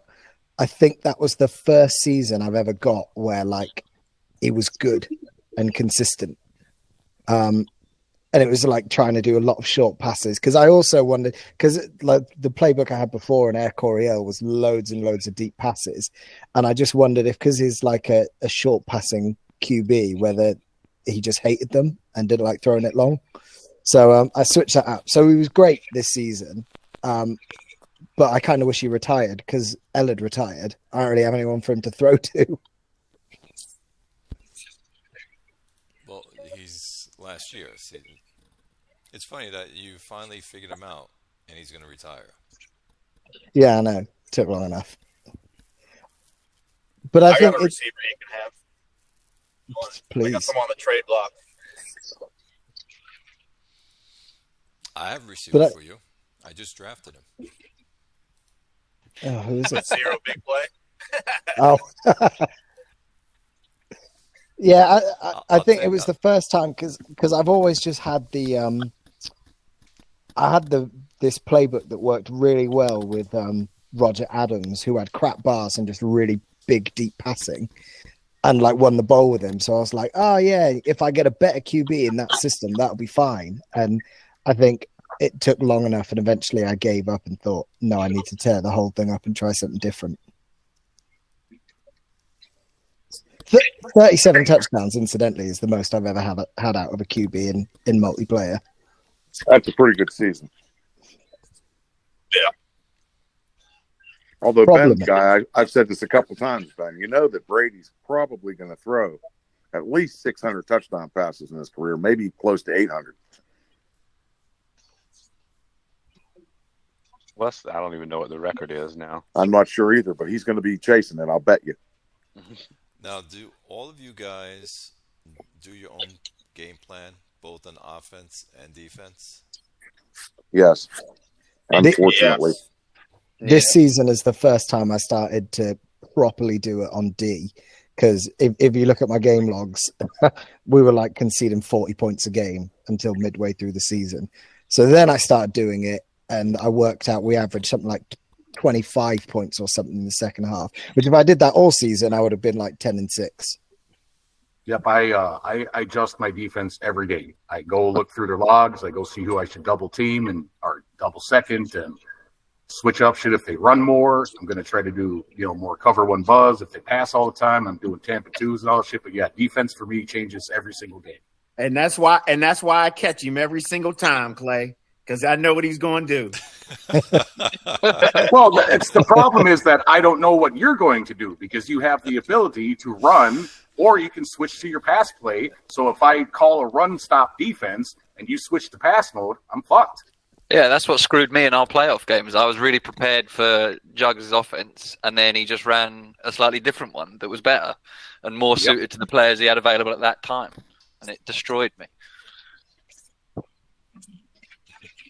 But do you put more emphasis on the offense or on the defense? I know not Jugs, Grim goes more defense, if I'm not mistaken. Is that correct, Grim? No, I try to keep my team balanced through and through, and my defense by far has been the worst over the last decade in pass defense, yards allowed anyways. So I think the only thing that helped us like in the playoffs this year was we finally started getting turnovers where we didn't have them all season. So personally, I find it hard when you're thinking about like offensive game planning. I find it if I don't think something's working, I don't think changing it for one game or changing it for 2 games and then trying to make a new decision about whether that's working really tells me anything. I think I tend to run things for a bit longer and try and look at like a bigger picture before I make any changes on offense. But on defense, I'll do the same as Grim, and I'll game plan for pretty much everyone basically. yeah, me too. So offense, I've basically been running the same shit. I think I swapped out during the season maybe 2 times, like 3 or 4 plays. Then like in the playoffs, I switched nothing for my offense. Yeah, the thing I started doing this year, which I noticed started to work once I started like actually spending loads of time on the D, was because you spend so much time looking at the other team. I don't know, when I was playing quick, I was like, he only ever sat in cover 2. So I didn't change my playbook. I just changed the order of everything. So I moved all the out routes to like the bottom and just threw deep over the middle. And like that worked really well because it's like there's 60 plays I know that really work and I'm happy with, and then just flip the order on them. So you don't go in with a playbook saying, I know my plays are better than your defense, no matter what you're going to change around your defense, and just go straight in with your offense. Well, I've spent 40 years or 40 seasons going, yeah, I'm pretty sure my offense is better than their defense, and I've won 1 championship. So, maybe try something different, it'll be all right. Because that's a question for Ben, and if T-Zac was here, we'll ask that question. Ben, if you're still here, you just go on your offense and just say, beat me. I run 1 offense per season. 1 game plan per season. And defense, I meant to, on defense, I have a defense that works well enough, and I get players to fit my defensive game plan is what I do. Ben, you haven't changed your defensive game plan in like 30 seasons. That's probably true. Yeah, I would have guessed more than that. Or no, I would have guessed since 3 or 4 years into FOF 8 would be my 5 to 10 seasons in the FOF 8 would have been my guess. Oh, well, that's more like 50-some seasons. So maybe I made some slight tweak, or I reloaded it and I reloaded the wrong one. Who knows? Oh, I think you know what I did when somebody pointed out that issue with the 3-4 and 4-3, and I think I had some play that wasn't supposed to be in there, and I got rid of it. Is that just? I did read a thread about that somewhere. Is that just like being able to run Tampa 2 out of 3-4 when you shouldn't have been able to, or vice versa? Is that what the glitch with that was? Yeah, something like that. Or being able to blitz out of a 4-3 sky. Yeah. Okay. Oh, okay. So it didn't even apply to 3-4. Maybe that's not why I changed it. Then I run a 3-4. But yes, correct. I have not changed my defense in a very long time. Not for 1 single game. I changed my offense. I make tweaks to my offense at the beginning of most seasons. I won't say every season. And definitely, and if there is a new coordinator, then yeah, brand new game plan. So do you guys? Or if I lose a key player, that doesn't have somebody similar coming, if I have some weird thing going on, I may switch the game plan up because a key player is gone. So that brings me to my question, and I joked with you earlier today. So Dwayne Yellup, did you change anything after you let Yellup hit free agency? Nope. Okay. Kaiser has him on the block because he can't make him work. Somebody that's paying close attention can tell who took his place because he beat his record actually this year. Who was it? RJ Terry. I put RJ Terry into that slot, and he got like 70 some odd percent target percentage. Yalope, quote unquote, only had 65 or something. It's ridiculous like that. I'm still mad about Amos Francis. Like, he was really high on my board, and I was like, he'll be there in the second round. And then you swoop in, Ben, with your like 30 fucking receivers and add him as well. And I was like, just leave someone for someone else. My bad. So, a lot of people who play FOF listen to our chats from time to time. Do you guys recommend for these players who don't game plan to start game planning and stop rexing? Oh, gosh, yeah. Well, I don't know why anyone would rex, to be honest. I'm going to change my answer. I'm going to change my answer. And here's why. And I've said this before, and I just didn't think about it before I answered. I would recommend anyone who is paying attention to the pitfalls and foibles that can happen in game planning to do their own game planning. However, and I've said this many times before, the thing about game planning in FOF is, let's say on offense, offensive game planning can give you, I don't know, we could argue about the number, but let's say it can make your team 20% better, let's say. And again, somewhere in that ballpark. Maybe it's 10, maybe it's 30. I don't know. It can make your offense maybe 20% better than Rex, maybe more than that. But let's just roll with that number. It can make your team 100% worse. Though you have the ability to you could game plan your way to 0-16 every single year. You can't game plan your way. You can't game plan your way to 16-0 every single year. You can game plan your way to maybe one. Let's say in terms of wins, you can game plan your way to 1 to 3 extra wins a year. I'll bet you can't game, but you could screw things up dramatically. So if you haven't paid attention to the things you shouldn't do, then no, you shouldn't game plan. We had a situation in this league in IHOF not very long ago where and this has happened more than one. It happened in another league I was in too. But we had a situation not very long ago where a longtime owner was accused, actually, or somebody came to me and thought this guy might be tanking because he was running way too many 2 tight end and what was it? 2 tight end. He was running like quarterback draw at a goal line or something. Yeah, he was running way too many plays with too many tight ends and too many fullbacks, or the fullback. He had way too many plays with that, and I was like, there's no way that guy's tanking. I mean, I've known him for a long time. I was like, that guy's not tanking. And I took one look and I said, I know exactly what happened. And what happened was he used the guided game plan generator. And this was, again, he's using football logic, not FOF logic. So if you're using football logic and you don't know the FOF, the FOF pitfalls, you shouldn't be game planning. He used the guided playbook generator. The guided playbook generator, he had a strong fullback and 2 or 3 good tight ends and bad wide receivers. So he used football logic and said, crank up the multiple tight ends, crank up the use of fullback, and give me a playbook. And then he was rexing his game plan. Oh, that was Fairbanks. That's going to give you a ton of. I wasn't going to identify. Well, we already pointed that out in the forum because he posted that he was. Glad he posted about it. Oh, I didn't realize he posted about it. Yeah, because he changed his game plan the following year. He said, "Thanks for the tip." I didn't realize he posted about it. So but I thought you were talking about Copper, who had when he was running the QB all the time. Tanking. Oh, there was some tanking, but in the Fairbanks situation, that was a good faith attempt to use football logic that FOF just punished him for. Now, Ben, it was a good faith attempt to use football logic. So yeah, you shouldn't be game planning unless you have escaped football logic and paid attention to all the little tips and tricks out there for FOF logic. Like you can't run the 203 more than 6 times a game, or in his case, the 221. You can't run the 221 more than 6 times a game. He was probably running. So he's probably doing it 30 times a game. Harlem was a team that you had determined that they were actually tanking via game plan. Oh yeah. That was years ago. Yeah.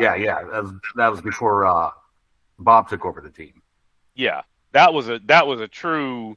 There was no way. I mean, I can look. I've played around enough with Rex and the guide plan generator that I can look at it and tell that's possible with the guided game plan generator, and that's not.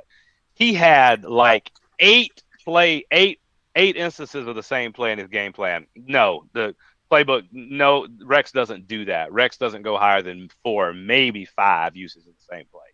He had multiple. He was running like goal line and 2-2-1 and like quarterback draws in the middle of the field. Yeah, but more than, like I said, more than that, it was the number of usages of the same play that was the absolute. Yeah, that couldn't have happened. He had to have done that on purpose. Yeah. So that was that. I spent no time. I looked at it and said, yeah, he's done. I mean, well, it didn't make any sense because he had a top 5 pick every year anyway. Yeah. So going back to game planning, if you don't know what you're doing, can make you 0-16. You can easily go. You can good faith your way to a terrible team if you don't know. If you're just using football logic. I mean, I want to phrase it that way. If you're just using football logic, you can game plan your way to a terrible team. I can see frustrate. Go ahead. No, I was just going to say, now, Ben, I've heard you say this a couple of times because I know there's a couple people on this chat right now who swear this isn't the case, that just because the quarterback had a bad season or a bad career doesn't mean he's going to have a bad season once he gets to a new team. That's all based on talent around him, chemistry, cohesion. There are at least 2 people on this call right now that swear that there is a trajectory that once he's bad, he stays bad, regardless of how good he's supposed to be. Well, I mean, look at Jim. Cushman. Cushman didn't get good until he got on Job's team. Jim has said this multiple times and said it very directly. He has said it multiple times. He said it very directly. Once a guy is fully developed, you know who he is. Those ratings are no matter how bad your scouts are. Once a guy's around year 4, year 5, we all see him basically the same, by maybe a couple of points. And yeah, an 80. There was, I think, I don't want to call out the wrong guy. There are 2 owners in our league that used to be really good in the CCFL, and both have been kind of mediocre in our league. And I don't want to call out the wrong one. Well, I know who the one is. I don't know who the second one is. Who had a quarterback? Was that quarterback the Milk Pal guy? The Half Bill. Yeah. Whoever owned Half Bill. And there was all this talk of him not being. There was some hidden rating. The guy was like 85 or something. No, there's no hidden rating. You just got your game plan stinks, or your talent around him stinks, or something stinks. Something about who's around him stinks, and that's all it is.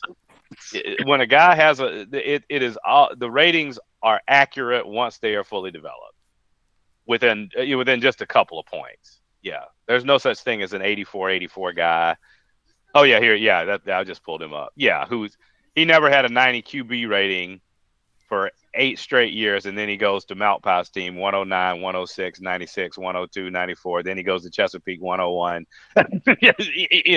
That was all about whatever the game plan or the talent or whatever else. That period. Right. There's no mystery there. No, the talent's the talent. If it says he's 60-60, he's 60-60. I just found the game plan that whoever it was that I kicked out had. Can I post a screenshot in here? Yeah. I'll shut mine off and then you can post. You mean just share my screen? Yeah.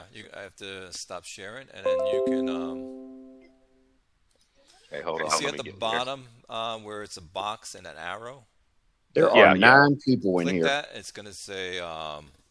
Now, can I pick a screen? I've got 2 screens. Yeah, it'll give you tabs. Oh, there we go. Okay. So yeah, I took one look at this and said, "No, you're done." Oh, it's not showing up yet. No, here it is. Up now. Look at 19. You said that was way more. Oh my god! Oh my 19 god! times. How many QB runs? Wow. Well, there it is right there. Well, there's 9 right there. It's a QB run at that. That's a QB run. 9 times there. There's another one. There's 1, 2, 2, 8 times, 19 times. There's 8 times. I mean, I didn't even bother looking over here. I saw this and said, "Yeah, he's done." Because like I said, 3, 4, 5 is the max that Rex is going to do. I was getting ready to say, I think the most I've ever seen is 4, to be honest. I may have seen 5. I don't remember. But again, seeing this many like this, it was like, yeah, he did all that on purpose. No, there's no, he's done. So, wow. Yeah. Anyway. Yeah, I didn't mull over that. There was not a mulling over that decision. Not one of your tougher decisions, huh? No. We talked about it like 2 minutes or something. Yeah. And then he denied it. Oh, right. He said something like, I think he said maybe something like, I use this game plan everywhere and it's successful. Like, dude, you don't win anywhere. Where did he? I think he didn't post again at IHOF. He posted somewhere else, I guess. He posted somewhere else, I believe. Yeah, we had the same deal in TFL, and I had to let him go too. Oh, he did the same thing. Okay. Oh yeah, when I was simming TFL, I went and looked. I said, "Dude, you just got thrown out of IHOF for using this game plan. What are you doing?" I said, "Do you think nobody talks? Nobody heard about this? What? I mean, come on." Anyway, 19 times for a quarterback draw. The tanking I never understood. I know you get frustrated. You want to. Sure, you understand it. Obviously we understand it, but I'm just saying, don't you want to try to make your team good, even though you're getting these players? Let's just say these top players. You still got to do something with them. Like there's a guy that plays in. He's been in IHOF. I'm not going to say his name. He's been in IHOF twice. He's not in IHOF now. He plays in at least 5 or 6 other leagues. Every time he comes in, he does one of 2 things. He either tries to sell everyone off the team so he can be bad for 3 or 4 seasons and get a bunch of high draft picks, or he'll have the roster that he has and he'll just let it go to shit for 3 or 4 seasons until he can get the picks that he wants in the top 5 or 10. I've seen him do it in every single league that he's ever been in. Yep. I wonder if it's one of the guys. Now I'm curious. He's been in IHOF twice, but he's not. He's not in IHOF now. Well, there is it an old? Let me ask this: is it a old timer? Like been around? No. This guy's okay. So it's somebody else. Maybe 6 years.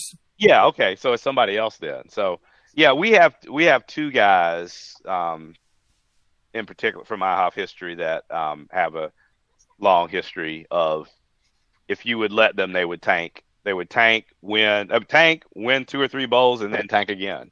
Well, I know the one guy you're talking about. So yeah, they renamed tanking.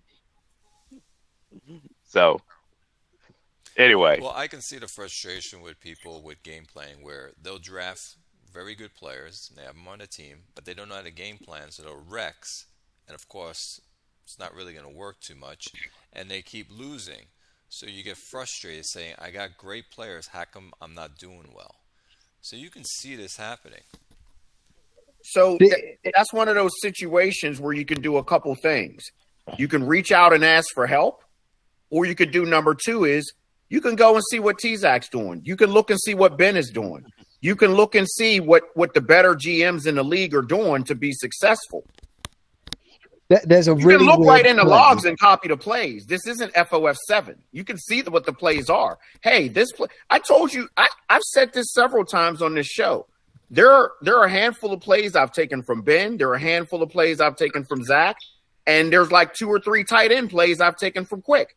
I got 15 plays in my playbook that I've taken from those 3 GMs. I am not ashamed to admit that. Now the other 185 are mine, but those 15 that I see work. Every damn time that I play them, they work against me. I took those plays. Now I want to know which ones they are.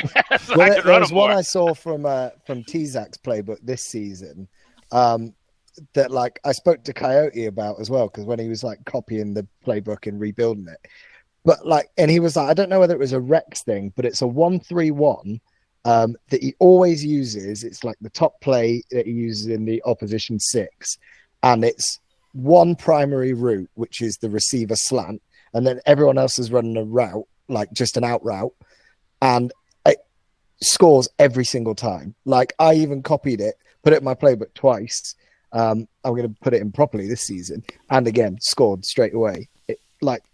I don't get it. I think that play needs to be banned. It's Find like out what watching that play film, is though. and ban that play. It's no Quick different had than the NFL watching film.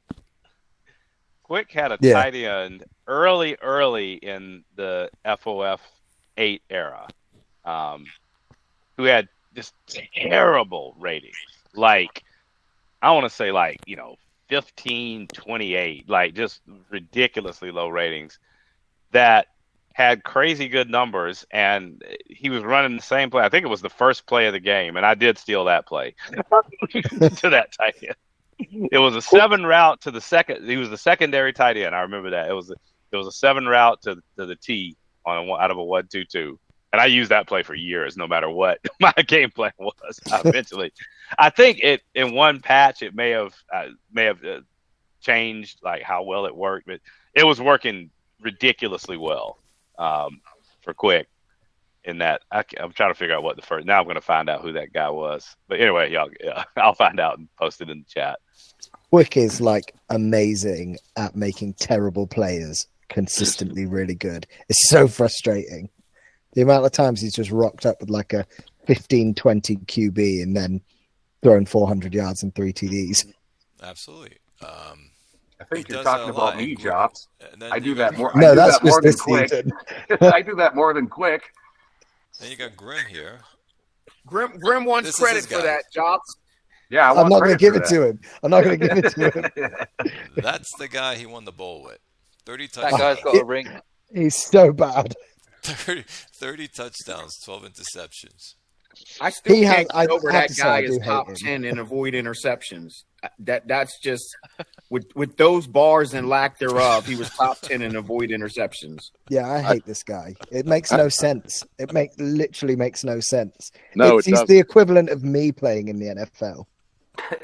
Right, and you play football. But, Yeah. but he didn't just play, Jobs. He had 30 TDs and 12 picks and won the bowl. Oh, it's I mean, crazy. that's just sick. It's crazy. That's just sick. Teddy Gunn, What's that? 2062. Teddy Gunn, 2062. 88 catches, 1,468 yards, 10 touchdowns, and his max rating he ever got to was 38. I remember Teddy Gunn. I used to hate that guy. And the first play of the game was this every game. The first play of the game was, if I recall correctly, I'm going to find his play, see if I can see his logs. His I believe average the first- per target that year was 12.34. Yes. So, Dude, that's a tight end with that. That's crazy. So Yes. that goes to show that there's plays that it doesn't matter your rating, you just do well. The evidence is speaking to us right now, based upon what the stats you just read to us. Well, the same thing's true on defense. Look at Julio's team. His defense isn't loaded with 60 overall studs. He gets guys with bars that fit what he wants to do, and he makes it work. He's just doing the same thing on offense. I don't know how, but I think that was an overpowered play. I really do. Could be wrong. How's Grim winning the bowl with a 17 overall QB? 1-2-2 pro formation. Well, no, that can't be it. The prime. He's a slant on that first play of the game. Maybe it wasn't the first play. It was like 7-1-6-2, I think, something like that. But I'm not finding. Why are the logs not? I got the logs links online. My links to logs are bad. I'm going on the website. What the heck? Oh, Well, I know right now, and for at least 20 seasons, Quick has been starting with this 0-2-3 play that I've only seen a couple people stop it. I think I've stopped it once. I saw Jug stop it once, but you go look through his logs, he starts with that play every game, and every time it's almost 99% successful every fucking time. 2 IHOFs there. Well, the beauty of it is you can't do it more than 3 times before he gets familiar. So that's the blessing on that part. I still want to know how you win a bowl with a 17 overall QB and make him throw 30 TDs, Ben. What? Come on, help me out. Luck. Keep in mind, that's a lot of luck. That's 20 games. A 17 QB is somebody said it this way years and years ago at FOFC. We have to remember 17 QB is not your third cousin who played backup quarterback at Slippery Rock. Okay? A 17-17 QB is a bad NFL level quarterback. NFL level quarterback. So yeah, there's nobody in the game that's not in, that's not a bad it's NFL still the level. equivalent of winning the Super Bowl with Nathan Peterman. So okay. So think Mason Rudolph. No, yeah, worse. sure. Worse. But my point being, in FOF, you can gather talent and chemistry around a quarterback that's way better than what an NFL team can do if you're a good owner, because there's a much more imbalance. So right, I think it's just that simple. Of he's gathered talent and chemistry and cohesion around players that are, they're not like, again, it's not your second cousin to play backup quarterback at Slippery Rock. It's a bad NFL level quarterback. Well, Quick said that in one of the videos he did with Squirrel. He says, when you look over the 50 or so players that are on your team, even the ones that aren't starters should serve some sort of purpose, whether they're special teams players, whether they fit your chemistry scheme, like build talent around your starters to help your team get better overall. And honestly, all that takes is a few minutes of paying attention to your team. We got a bunch of GMs in the league who just don't pay enough attention. Mm-hmm. Also, Grim, just on your point of Quick's 0-2-3, first game against him, pass defensed. Second game, picked for 32 yards. Was that you? Yeah. Okay. So I have seen it stopped a couple times, but usually it's usually play. A money play for him. Yep. I thought those plays at the first ones in the game plan were to get the chemistry starts. They're always in an odd formation because he'll put the guys that aren't going to be on the field a lot of times. So what season was this, Ben, that he ran this play out of 131? It's got to be no. It was a 1-2-2. It's got to be 2062. It's got to be 131 is T-Zac. I just went through the logs of a couple of his games, and I don't see that play.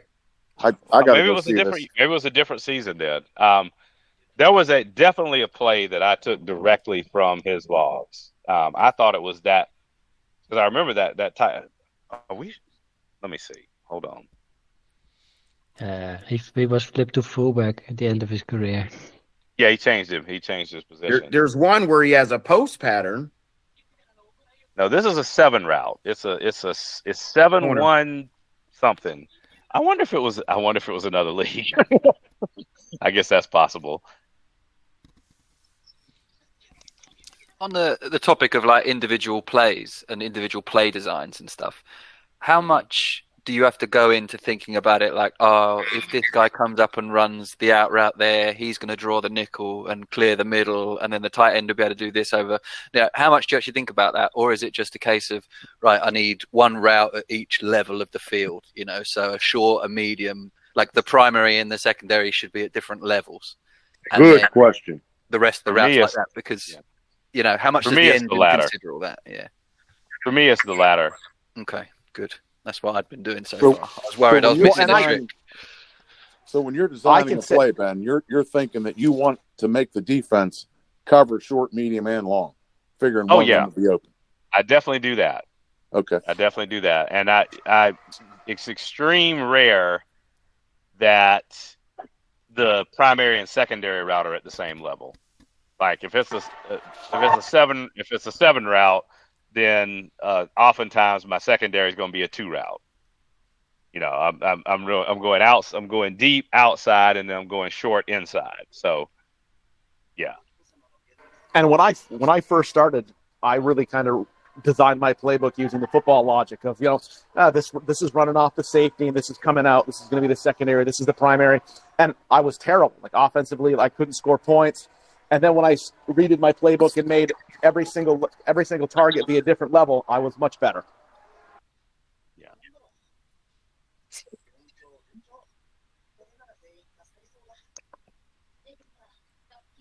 I wonder how many GMs still Rex in our league. There it is. We've seen a few post in the forum, oh, I'm frustrated with game planning. I just hit Rex and I won the game. I'm going to go to that the rest of the season. I saw that posted a couple times this past season. But they don't. Well, no, I know one GM in particular who did. Well, I know I got frustrated early in the season and wrecked my defense and how he fucking smoked me. Then I forgot to export the next game, and I smoked quick with that same fucking defense. So And then after that, I'm like, all right, no more fucking Rexing.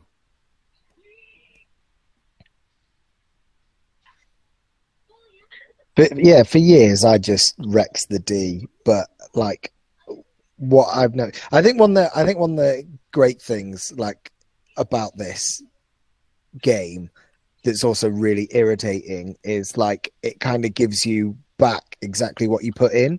So like, if you just throw whatever together, like you get shit out of it. And that's like one of the things when I was getting really frustrated last season, like it's only my fault. Like, I was looking through, because when I started to try and build the game plans on D and actually spend more time with it, I was like, I started to realize I've got 4 linebackers and like none of them have any zone bars, but I'm playing zone loads of the time. So I started changing it so the guys that can't cover zone are always blitzing because there's just no point leaving them out there. But like, it's all down to what I've put in there and the team I've assembled. So that makes good sense. Yeah. It's like a function. Go ahead. Well, I was just going to say, like, you can have success Rexing it, like, but as long as you're building for what that game plan is. But I think to build on what Ben's point was, like, you'll have 10, 20% more success if you put the time and effort into it and build with a plan in mind. It's just being consistent with it and then not going after a year. This plan was shit and I'm changing it.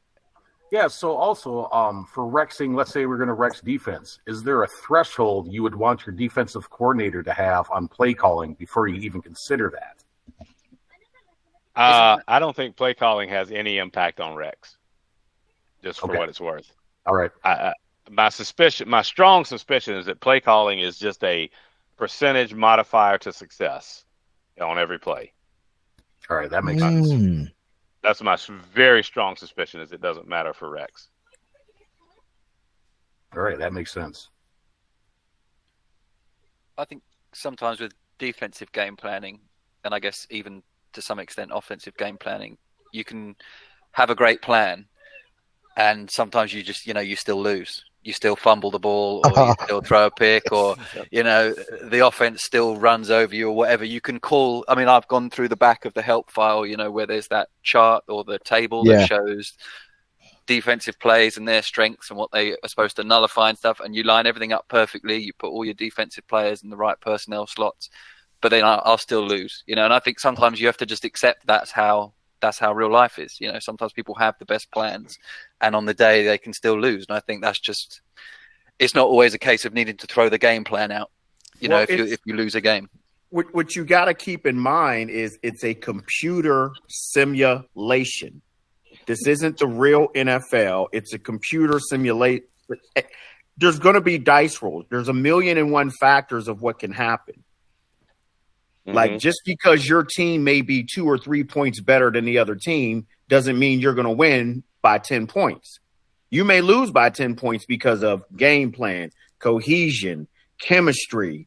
You may have injuries on the team. I mean, there's just too many factors to think you're just going to line up every single game and win just because you have A, B, and C on your team. That's not how a computer simulation works for the most part. There's just too many factors in it to just sit there and think, okay, I'll just do this and I'm going to win every single game. No, and that's what makes it great, this system. It's not automatic. And even though you have a better chance of beating someone if you have a better roster and better game plan, there's still a chance that you're going to lose. And that chance of losing is what makes it worthwhile when you wake up and you look at, okay, did I win, did I lose? Or you look at the television, whatever the way you see the game. That's what I love about this system for me. Yeah, the only thing is it does kill me a bit at work when I'm waiting for like the 11 or 12 o'clock update, and I'm like, shit, I want to see if I won. And then you look and you're like, oh, I lost by 30 points. Great, back to work. Well, the one good thing about IHOF is it sims the very next day. So you're not even upset for 48 hours. It's less than 24.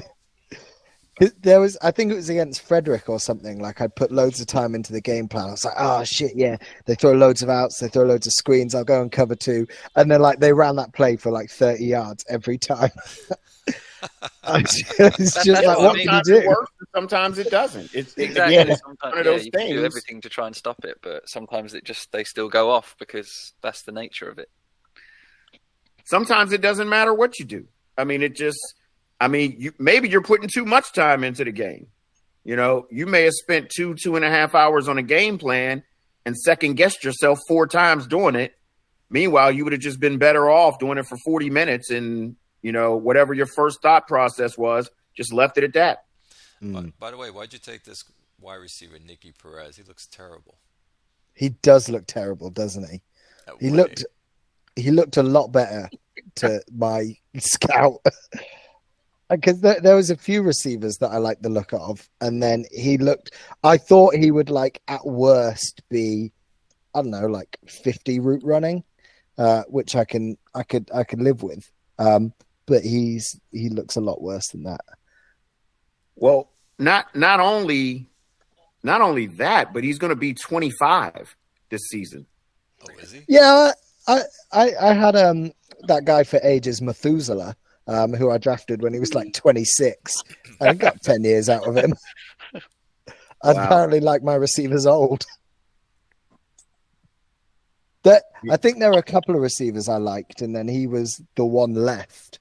And I was like, yeah, 6 foot, and he looks like he'll be decent. And I just whiffed it. I should have just gone for. I don't even know who else I was looking at. I think actually all the people I liked were already gone. So I was like, yeah, fuck it. He's next on my list. Well, I had Powell's. You could have picked him. He's going to be okay. I mean, swap if you want. So he was my first pick. Sure. I'll take 4 first-round picks for him. Oh, wow. I'll wait for Ben to release Amos Francis and try and get him. Ben has like 15. You'll get a good hold your breath. I always just wait to see who Ben's released and then go and pick them up. Make sure you give Ben, if you got him in the 5th round, a 5th round pick.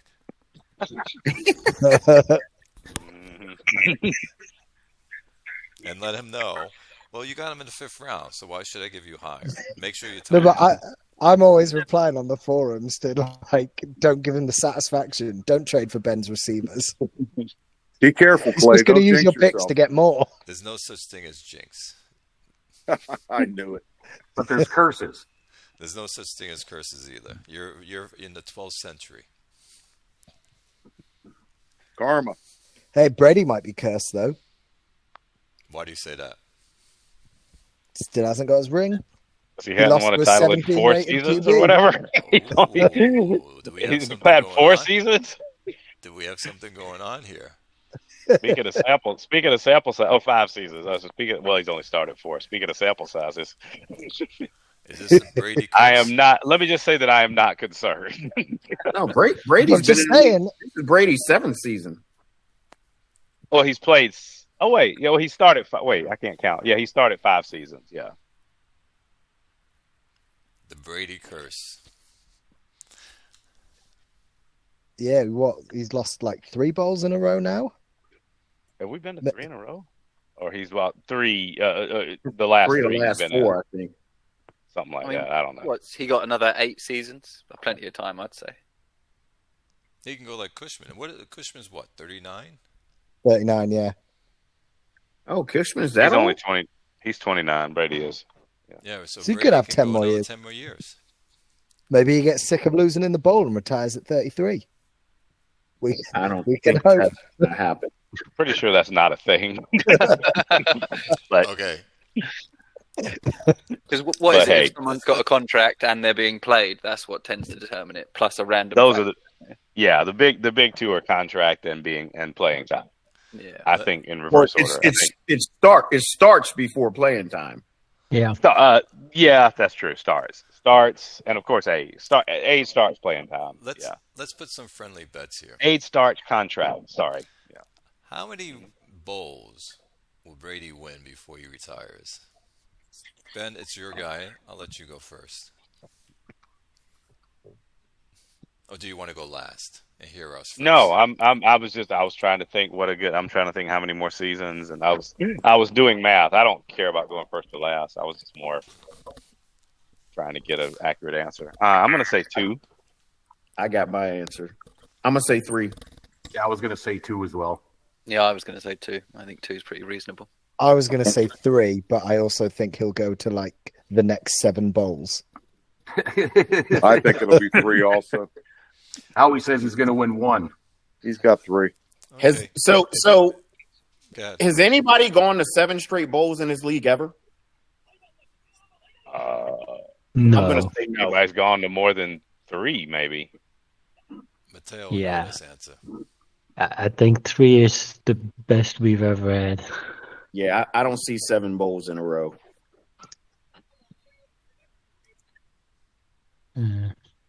Even in the Jackie Collier heyday, I don't think I went to more than 3 in a row. Just too much random variance, I think, from the start. Well, again, I did go to 4. I did go to 4. I did go to simulation. 4 in a row during the Jackie Collier era. It looks like lost one 3. Yeah, 71, 74. 40 to 43. Yeah, Collier and those 2 ridiculous receivers.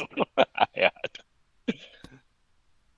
Oh, you went to 4 goals again in 71 to 74.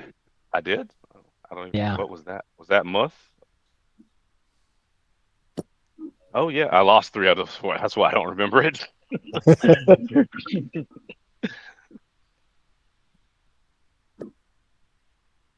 Yeah, for me, I would say I'm between 1 and 2. So I'm going to stop at 1. Ooh, just 1. My gut feeling was 4, so I'm gonna say He's 3.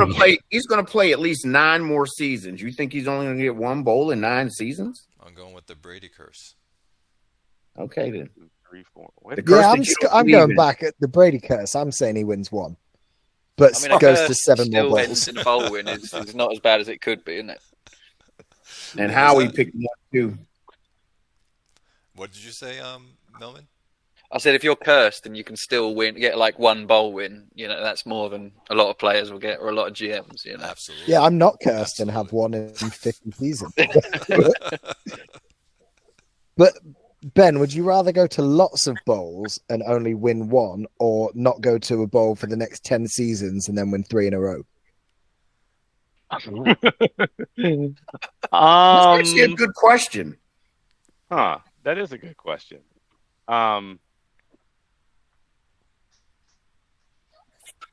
I think I would rather have a consistent team that went to a lot. Yeah. Really? I would happily go, like, I don't know. Like in that scenario, I'd rather not go to another bowl for the next 10 years if it meant I got 3 in a row. But is it not going, but you're a crappy team, like 2 and 14 records? Sure, we are what we are now, so we're doing like 5 and 11s, 6 and 10s, right? but you put Yeah, loads after of your effort bowl when into you it for collapse. nothing. Yeah, that was bad. And then you win the 3 bowls and you collapse again. Yeah, but you're not like deliberately tanking. You're putting all the effort in. You just suck 10 years. You just crash. Yeah, and burn no. again. Yeah. Yeah, no, I'd happily crash and burn. And it for may the be, win. that may be colored by I've won a lot of bowls. So, but Yeah, I would you're I would coming from the rather angle of pure success. I'd rather have consistent success. Yeah. And fewer bowl wins. So that's what it's like to be good. One day, I hope I can reach that level of being jaded at the idea of winning more bowls. It's not even jaded. It's not even jaded. It's I would not want to ever be 7 and 9. No, exactly. Well, that's why I asked Ben that question earlier. If I had to be 7. Yeah, I'd rather. To me, it's a bigger affront than to be paying attention to a team and go 7 and 9 than to lose some bowls. Yeah. Yes, but it gives you that challenge to bring your team back up, Ben, at the end of the day. Yes? Where you're saying to yourself, oh shit, I went 7-9. I'm not going to let that Well, I happen think again. I'm in another league where I don't pay attention. I just missed again. I missed a couple of draft picks and then missed training camp and meant to change the playbook. So, um, so I can speak to this when I'm not paying attention. I say to myself, I mean, to me, bringing the team up is just a matter of paying attention. And so that, that doesn't, it's like there's real life out there. So it's like, that doesn't drive me. I'll just, what drives me is, having a good, consistent performance.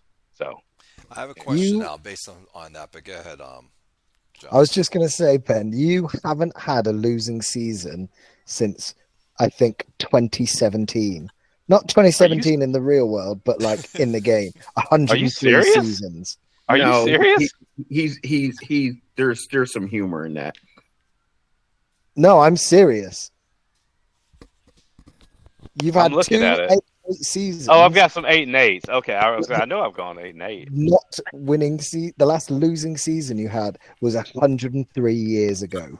Oh, okay. That's hilarious. I didn't even know that. I didn't realize that either because I just knew there were some times he missed the playoffs a little while ago. Yeah, and there was that time. The time we went 10-6, and the whole league went 10. The whole division went 10-6, and we were the odd man out.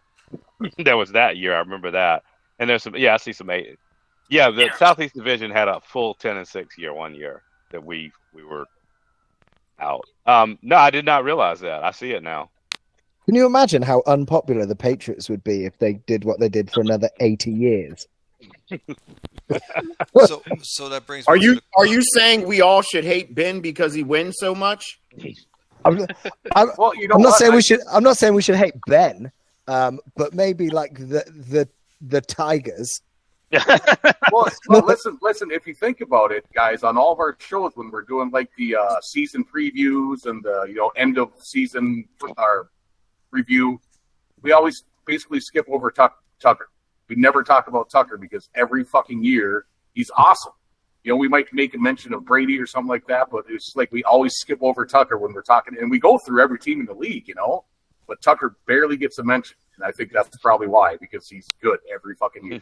Josh, why do you think I have a ban on trading with Tucker? It's because of what you're stating right now. Yeah. Oh, you won't trade with me? I didn't know that. Oh, I said that on multiple shows. What I said was I won't give you a first or second round pick. That's what I said. Oh, that's fair. Same thing with Zach, although he's not in the league anymore. And I think, well, again, that goes back to I'm trying to just evaluate that statement. It goes back to worth. Well, somebody was commenting. You were commenting about the trade I made, the first round pick trades, and I pushed back a little bit just because people forget when good teams trade a first round pick and it works out for them.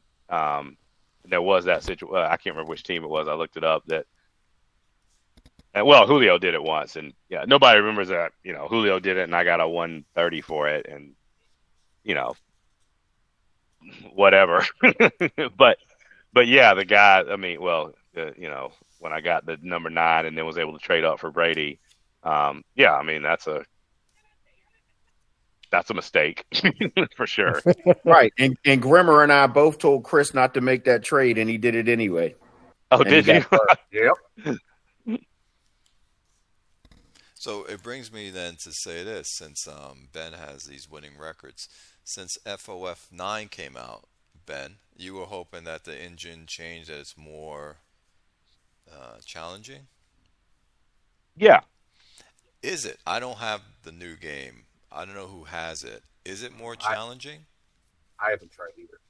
So it's interesting. And actually, somebody posted about there's a bug in the game, or we suspect there's a bug that some people are upset about. I'm like, oh, this is great.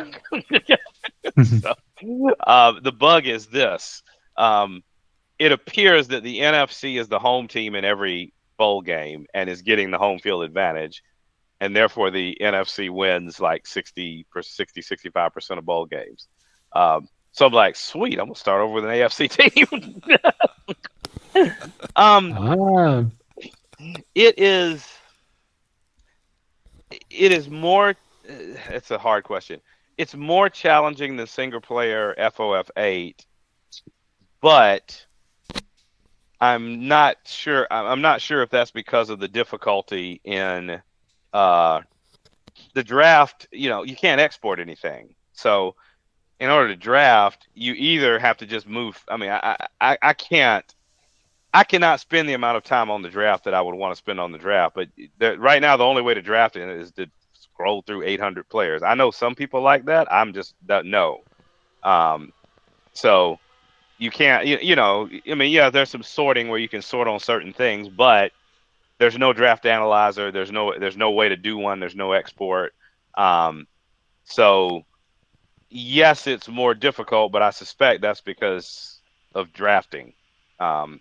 Drafting is more difficult, not because drafting is necessarily harder, but because it's just incredibly tedious, to be honest. And again, some people don't mind that. Some people like scrolling through players. I don't. I mean, the reason I use Draft Analyzer and then my own tools in multiplayer is so I don't have to spend all that time. Show me 15 potential players for this pick, and I'll go through those 15, and then I'm done. Not even 15 typically. It's more like 6 or 8. It's show me the top 6 or 8 players, and I'll look at those, and then I'll make a decision. But right now, yeah, you've got to either you're not going way down the list, or you're taking forever to draft. So yes, it's more challenging, but I strongly suspect that's why it's more challenging. So that's not a fair. The game is harder per se. So that's like you need your own scouting department, like in the real NFL. Yeah, yeah. I mean, think about FOF drafting without. Think about how many times you've picked the 20th wide receiver on the list or the 15th running back down the list. Who's the 200th player down the list. In because of using Draft Analyzer to sort that out. Imagine if you had your full 800 list and you had no way of doing it other than scrolling. That's what we're at. So. Okay. I know Mateo has it as well. No, the reason why I brought up this question, because we were talking about you winning a lot, and then having a new system, it gives you more of a challenge, where it's challenging you because you know already how to play well in FOF 8. FOF 9 is totally different, and it's going to give you that challenge that you're not going to go 14-2. Yeah, you're going to go 7-9. Let me tell you what I really like about FOF. This is the dumbest thing to really like, but I really, really like it. Because it drove me just up. It still drives me up one wall and down the other in FOF 4, 5, 6, 7, 8, and so on. Is passing to backs. If you look at the stats in the NFL, and this is just where my stats thing. If you look at the stats in the NFL, yards after catch, oftentimes for a running back in the NFL, is more than his receiving yards. He might have 450 receiving yards and 550 yak because he's getting swing passes and screen passes. You'll never, ever see that in any version of FOF before FOF 9. Now screen passes actually take place behind the line of scrimmage, and I love it. It has always driven me crazy in prior versions of FOF. So that one little thing, actually, I love it a lot more. Now, the downside is the AI doesn't throw to their running backs enough. You're not going to see the 70 catch, 80 catch running back like you do in the NFL, 100 catch running back for that matter. Yeah. At least on AI teams, but you can do it in single player. Ben, aren't you doing the same thing with making tall and heavy players have a bigger blocking strength bar or that kind of stuff? What's that? I don't follow you. Oh, I thought I read something about FOFC that you try to mimic the bars and player profiles that would match a little bit better. Yeah. So yeah, I've also written code to do I have a what do you call it? A player generator, essentially a player file generator. Right. That generates player files and draft classes. Yes, that's a lot of fun for me too. I could have done that in FOF 8. I mean, it's the ability is there. What I like better in FOF 9 is in FOF 9. This is awesome. You can have a CSV with all 100 draft your first 100 years of draft classes, and they're all in there. You don't have to import the draft class every year. The game just picks it up every season. Oh, so nice. There's not that, because I would I'd have a TCY draft. I forget to import the draft, and then I've got draftees that the game generated, or I would have my own draftees and I forget to import it. You don't have to import it. It just every year the game picks that up. So that's what drove me to actually do it. I thought about doing it for FOF 8, but it drove me to actually do it for FOF 9 because it's so much better in that regard. Could you see a good online multiplayer for FOF 9? Based on the comments Jim has been making lately, I don't see him doing it. I don't know if y'all saw some stuff he said over the weekend, or not the weekend, but late this week. No, did not. Nope. I mean, some of it, yeah. Yeah, I mean, the game got some, in my opinion, unfair negative review. I mean, people looked at it for 15 minutes and said, "This is too different." The interface is too different, and gave it a negative. People have been playing for years and years, gave it a negative review in 15 minutes. And I think it really hurt early. I suspect it really hurt early sales and how many eyeballs got put on the game. And he seems really down about it. And not just down about it, but he said something. I'm trying to see what he said there. I haven't been following it this week, but yeah, I've been reading some of the stuff he's been putting on. There was a long post a day or two ago from him. Yeah, there it is. It's the 7th. So, but 3 days ago.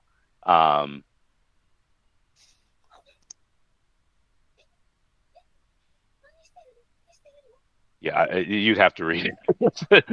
It's like 12 paragraphs. But I'm just trying to think. I'm mostly thinking that I went to the proverbial well once too often. Something I've worried about in the last few years, that FOF 8 was the finished product, and reinventing it to introduce a new direction was a bad idea because I'm a solo developer and my efforts to expand didn't result in expansion. I've been trying to do. I mean, he's speaking in past tense about the game. Mm-hmm. I've been trying to do that for more than 10 years now, but it's difficult when you have something this large, so specific. When I refer to my failures, and he referred to this as a failure, it's failing to grow into something larger, like out of the park. I have hopes that FOF 9 could be the base of a new company. When I rewrote the game, I did so with that in mind. More readable code, data structures that can be more easily revised. I do not think I will ever write an FOF 10 on my own, but who knows? So maybe, yeah. So anyway. No, I hear you. We talked about when FOF 9 came out, and we all heard that it's not going to be a multiplayer, maybe not. And I brought up a situation that everything has a value. Everything has people, if you want it and you pay for it, the designer, if it's enough money, will implement it. At the end of the day, because it's the business for him. He wants to make money on his product. He also wants it to be good. But if someone came to him and said, here, X amount of money, making multiplayer, he can do it if the community really wanted one. And we all gather our money together to make it happen. So that was my take. Yeah, I think as a community, though, too, I have not played single player FOF 8 since I started multiplayer. It's fucking boring to me. And I think that was a big worry about a lot. No, I can't speak anymore.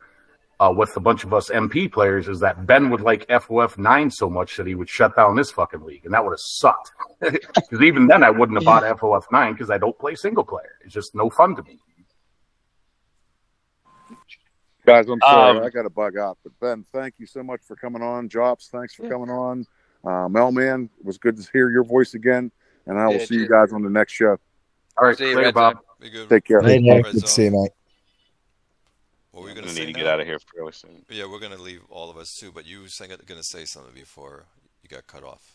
Oh, just responded to that about shutting down the league. Well, it wouldn't be up to me to shut down the league. There could come a day that I no longer want to commission it, but I maybe this was I don't think I said it last time, but my commitment to IHOF is basically every time that we re-up the web hosting, then I'm committed for another year. Yeah, bottom line.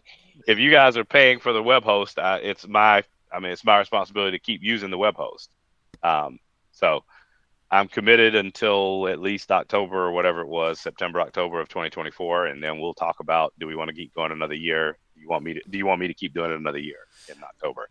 Oh, so yeah. I'll no, I'm not gonna. year. No, we had just re-upped IHOF when I found out that the FOF 9 was coming out even. So, but no, I'm always going to be committed for as long as we've paid for the website. You brought up something, Ben, and I'm going to say something about this as well.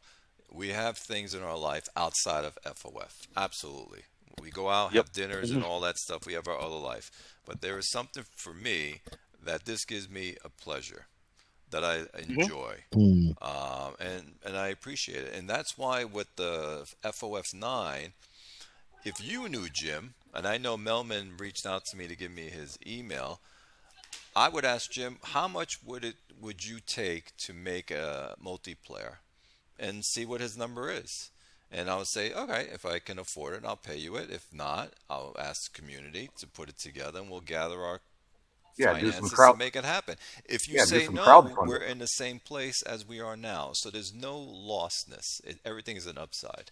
So if you do know Jim, I would love to speak to him and say, what would it cost us to make it happen, Jim? It's all business at the end of the day. Gotcha.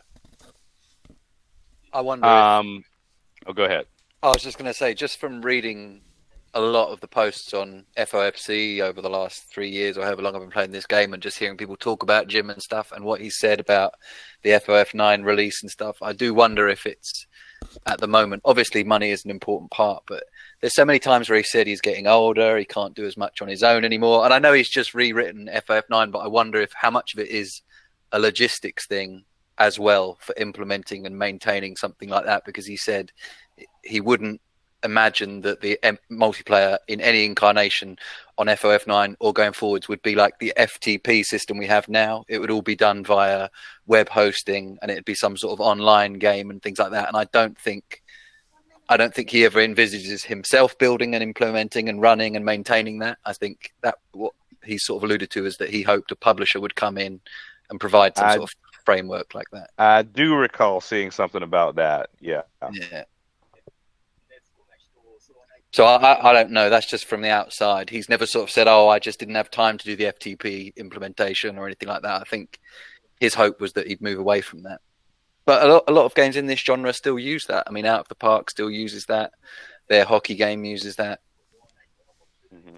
So I don't know why he wanted to move away from that. But well, again, Ben, if you do know him, reach out to him and ask him that question. Or so the specific ask is about FOF 9 multiplayer. Correct. How much, if we wanted to pay you to implement it, would satisfy you, Jim, to make it happen? Okay. And see. Because it would be great to implement that if the system is what you guys say it is, and put it on a multiplayer. Yeah, I'm definitely thinking you get some support from a crowdfund, you know. It's like, hey, I need 30,000 to make this multiplayer. I mean, we could probably raise that much. If that's the number, you know, who knows what it is. All right. See, this was a very helpful chat that we just had today. Guys, I have to go. I'm sure you guys have things to do as well. Okay. Yeah. It was fun doing this. We never even got to the draft.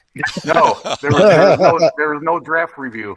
Grim did try and get us like back on track after about an hour, but you know, once it got to 2 hours, there's no point. I don't think. I mean, we got through Derek talking about his first pick, and that was it. Yeah. So enjoy the review, guys. We talked about Brooklyn's guy, which he's not happy about. Jobs. Yeah, we just called out the shittest pick in the first round. Nice. Thanks for doing it at this time as well, though, man. That was good. It was good. I really appreciate it. It's always me great to chat to you guys. No, it was fun having you guys on. It's fun doing these things and hearing everyone's say on what's going on. You know. Yeah, so man. I'm glad Thanks, you Ben, always came for on. sharing all your wisdom as well.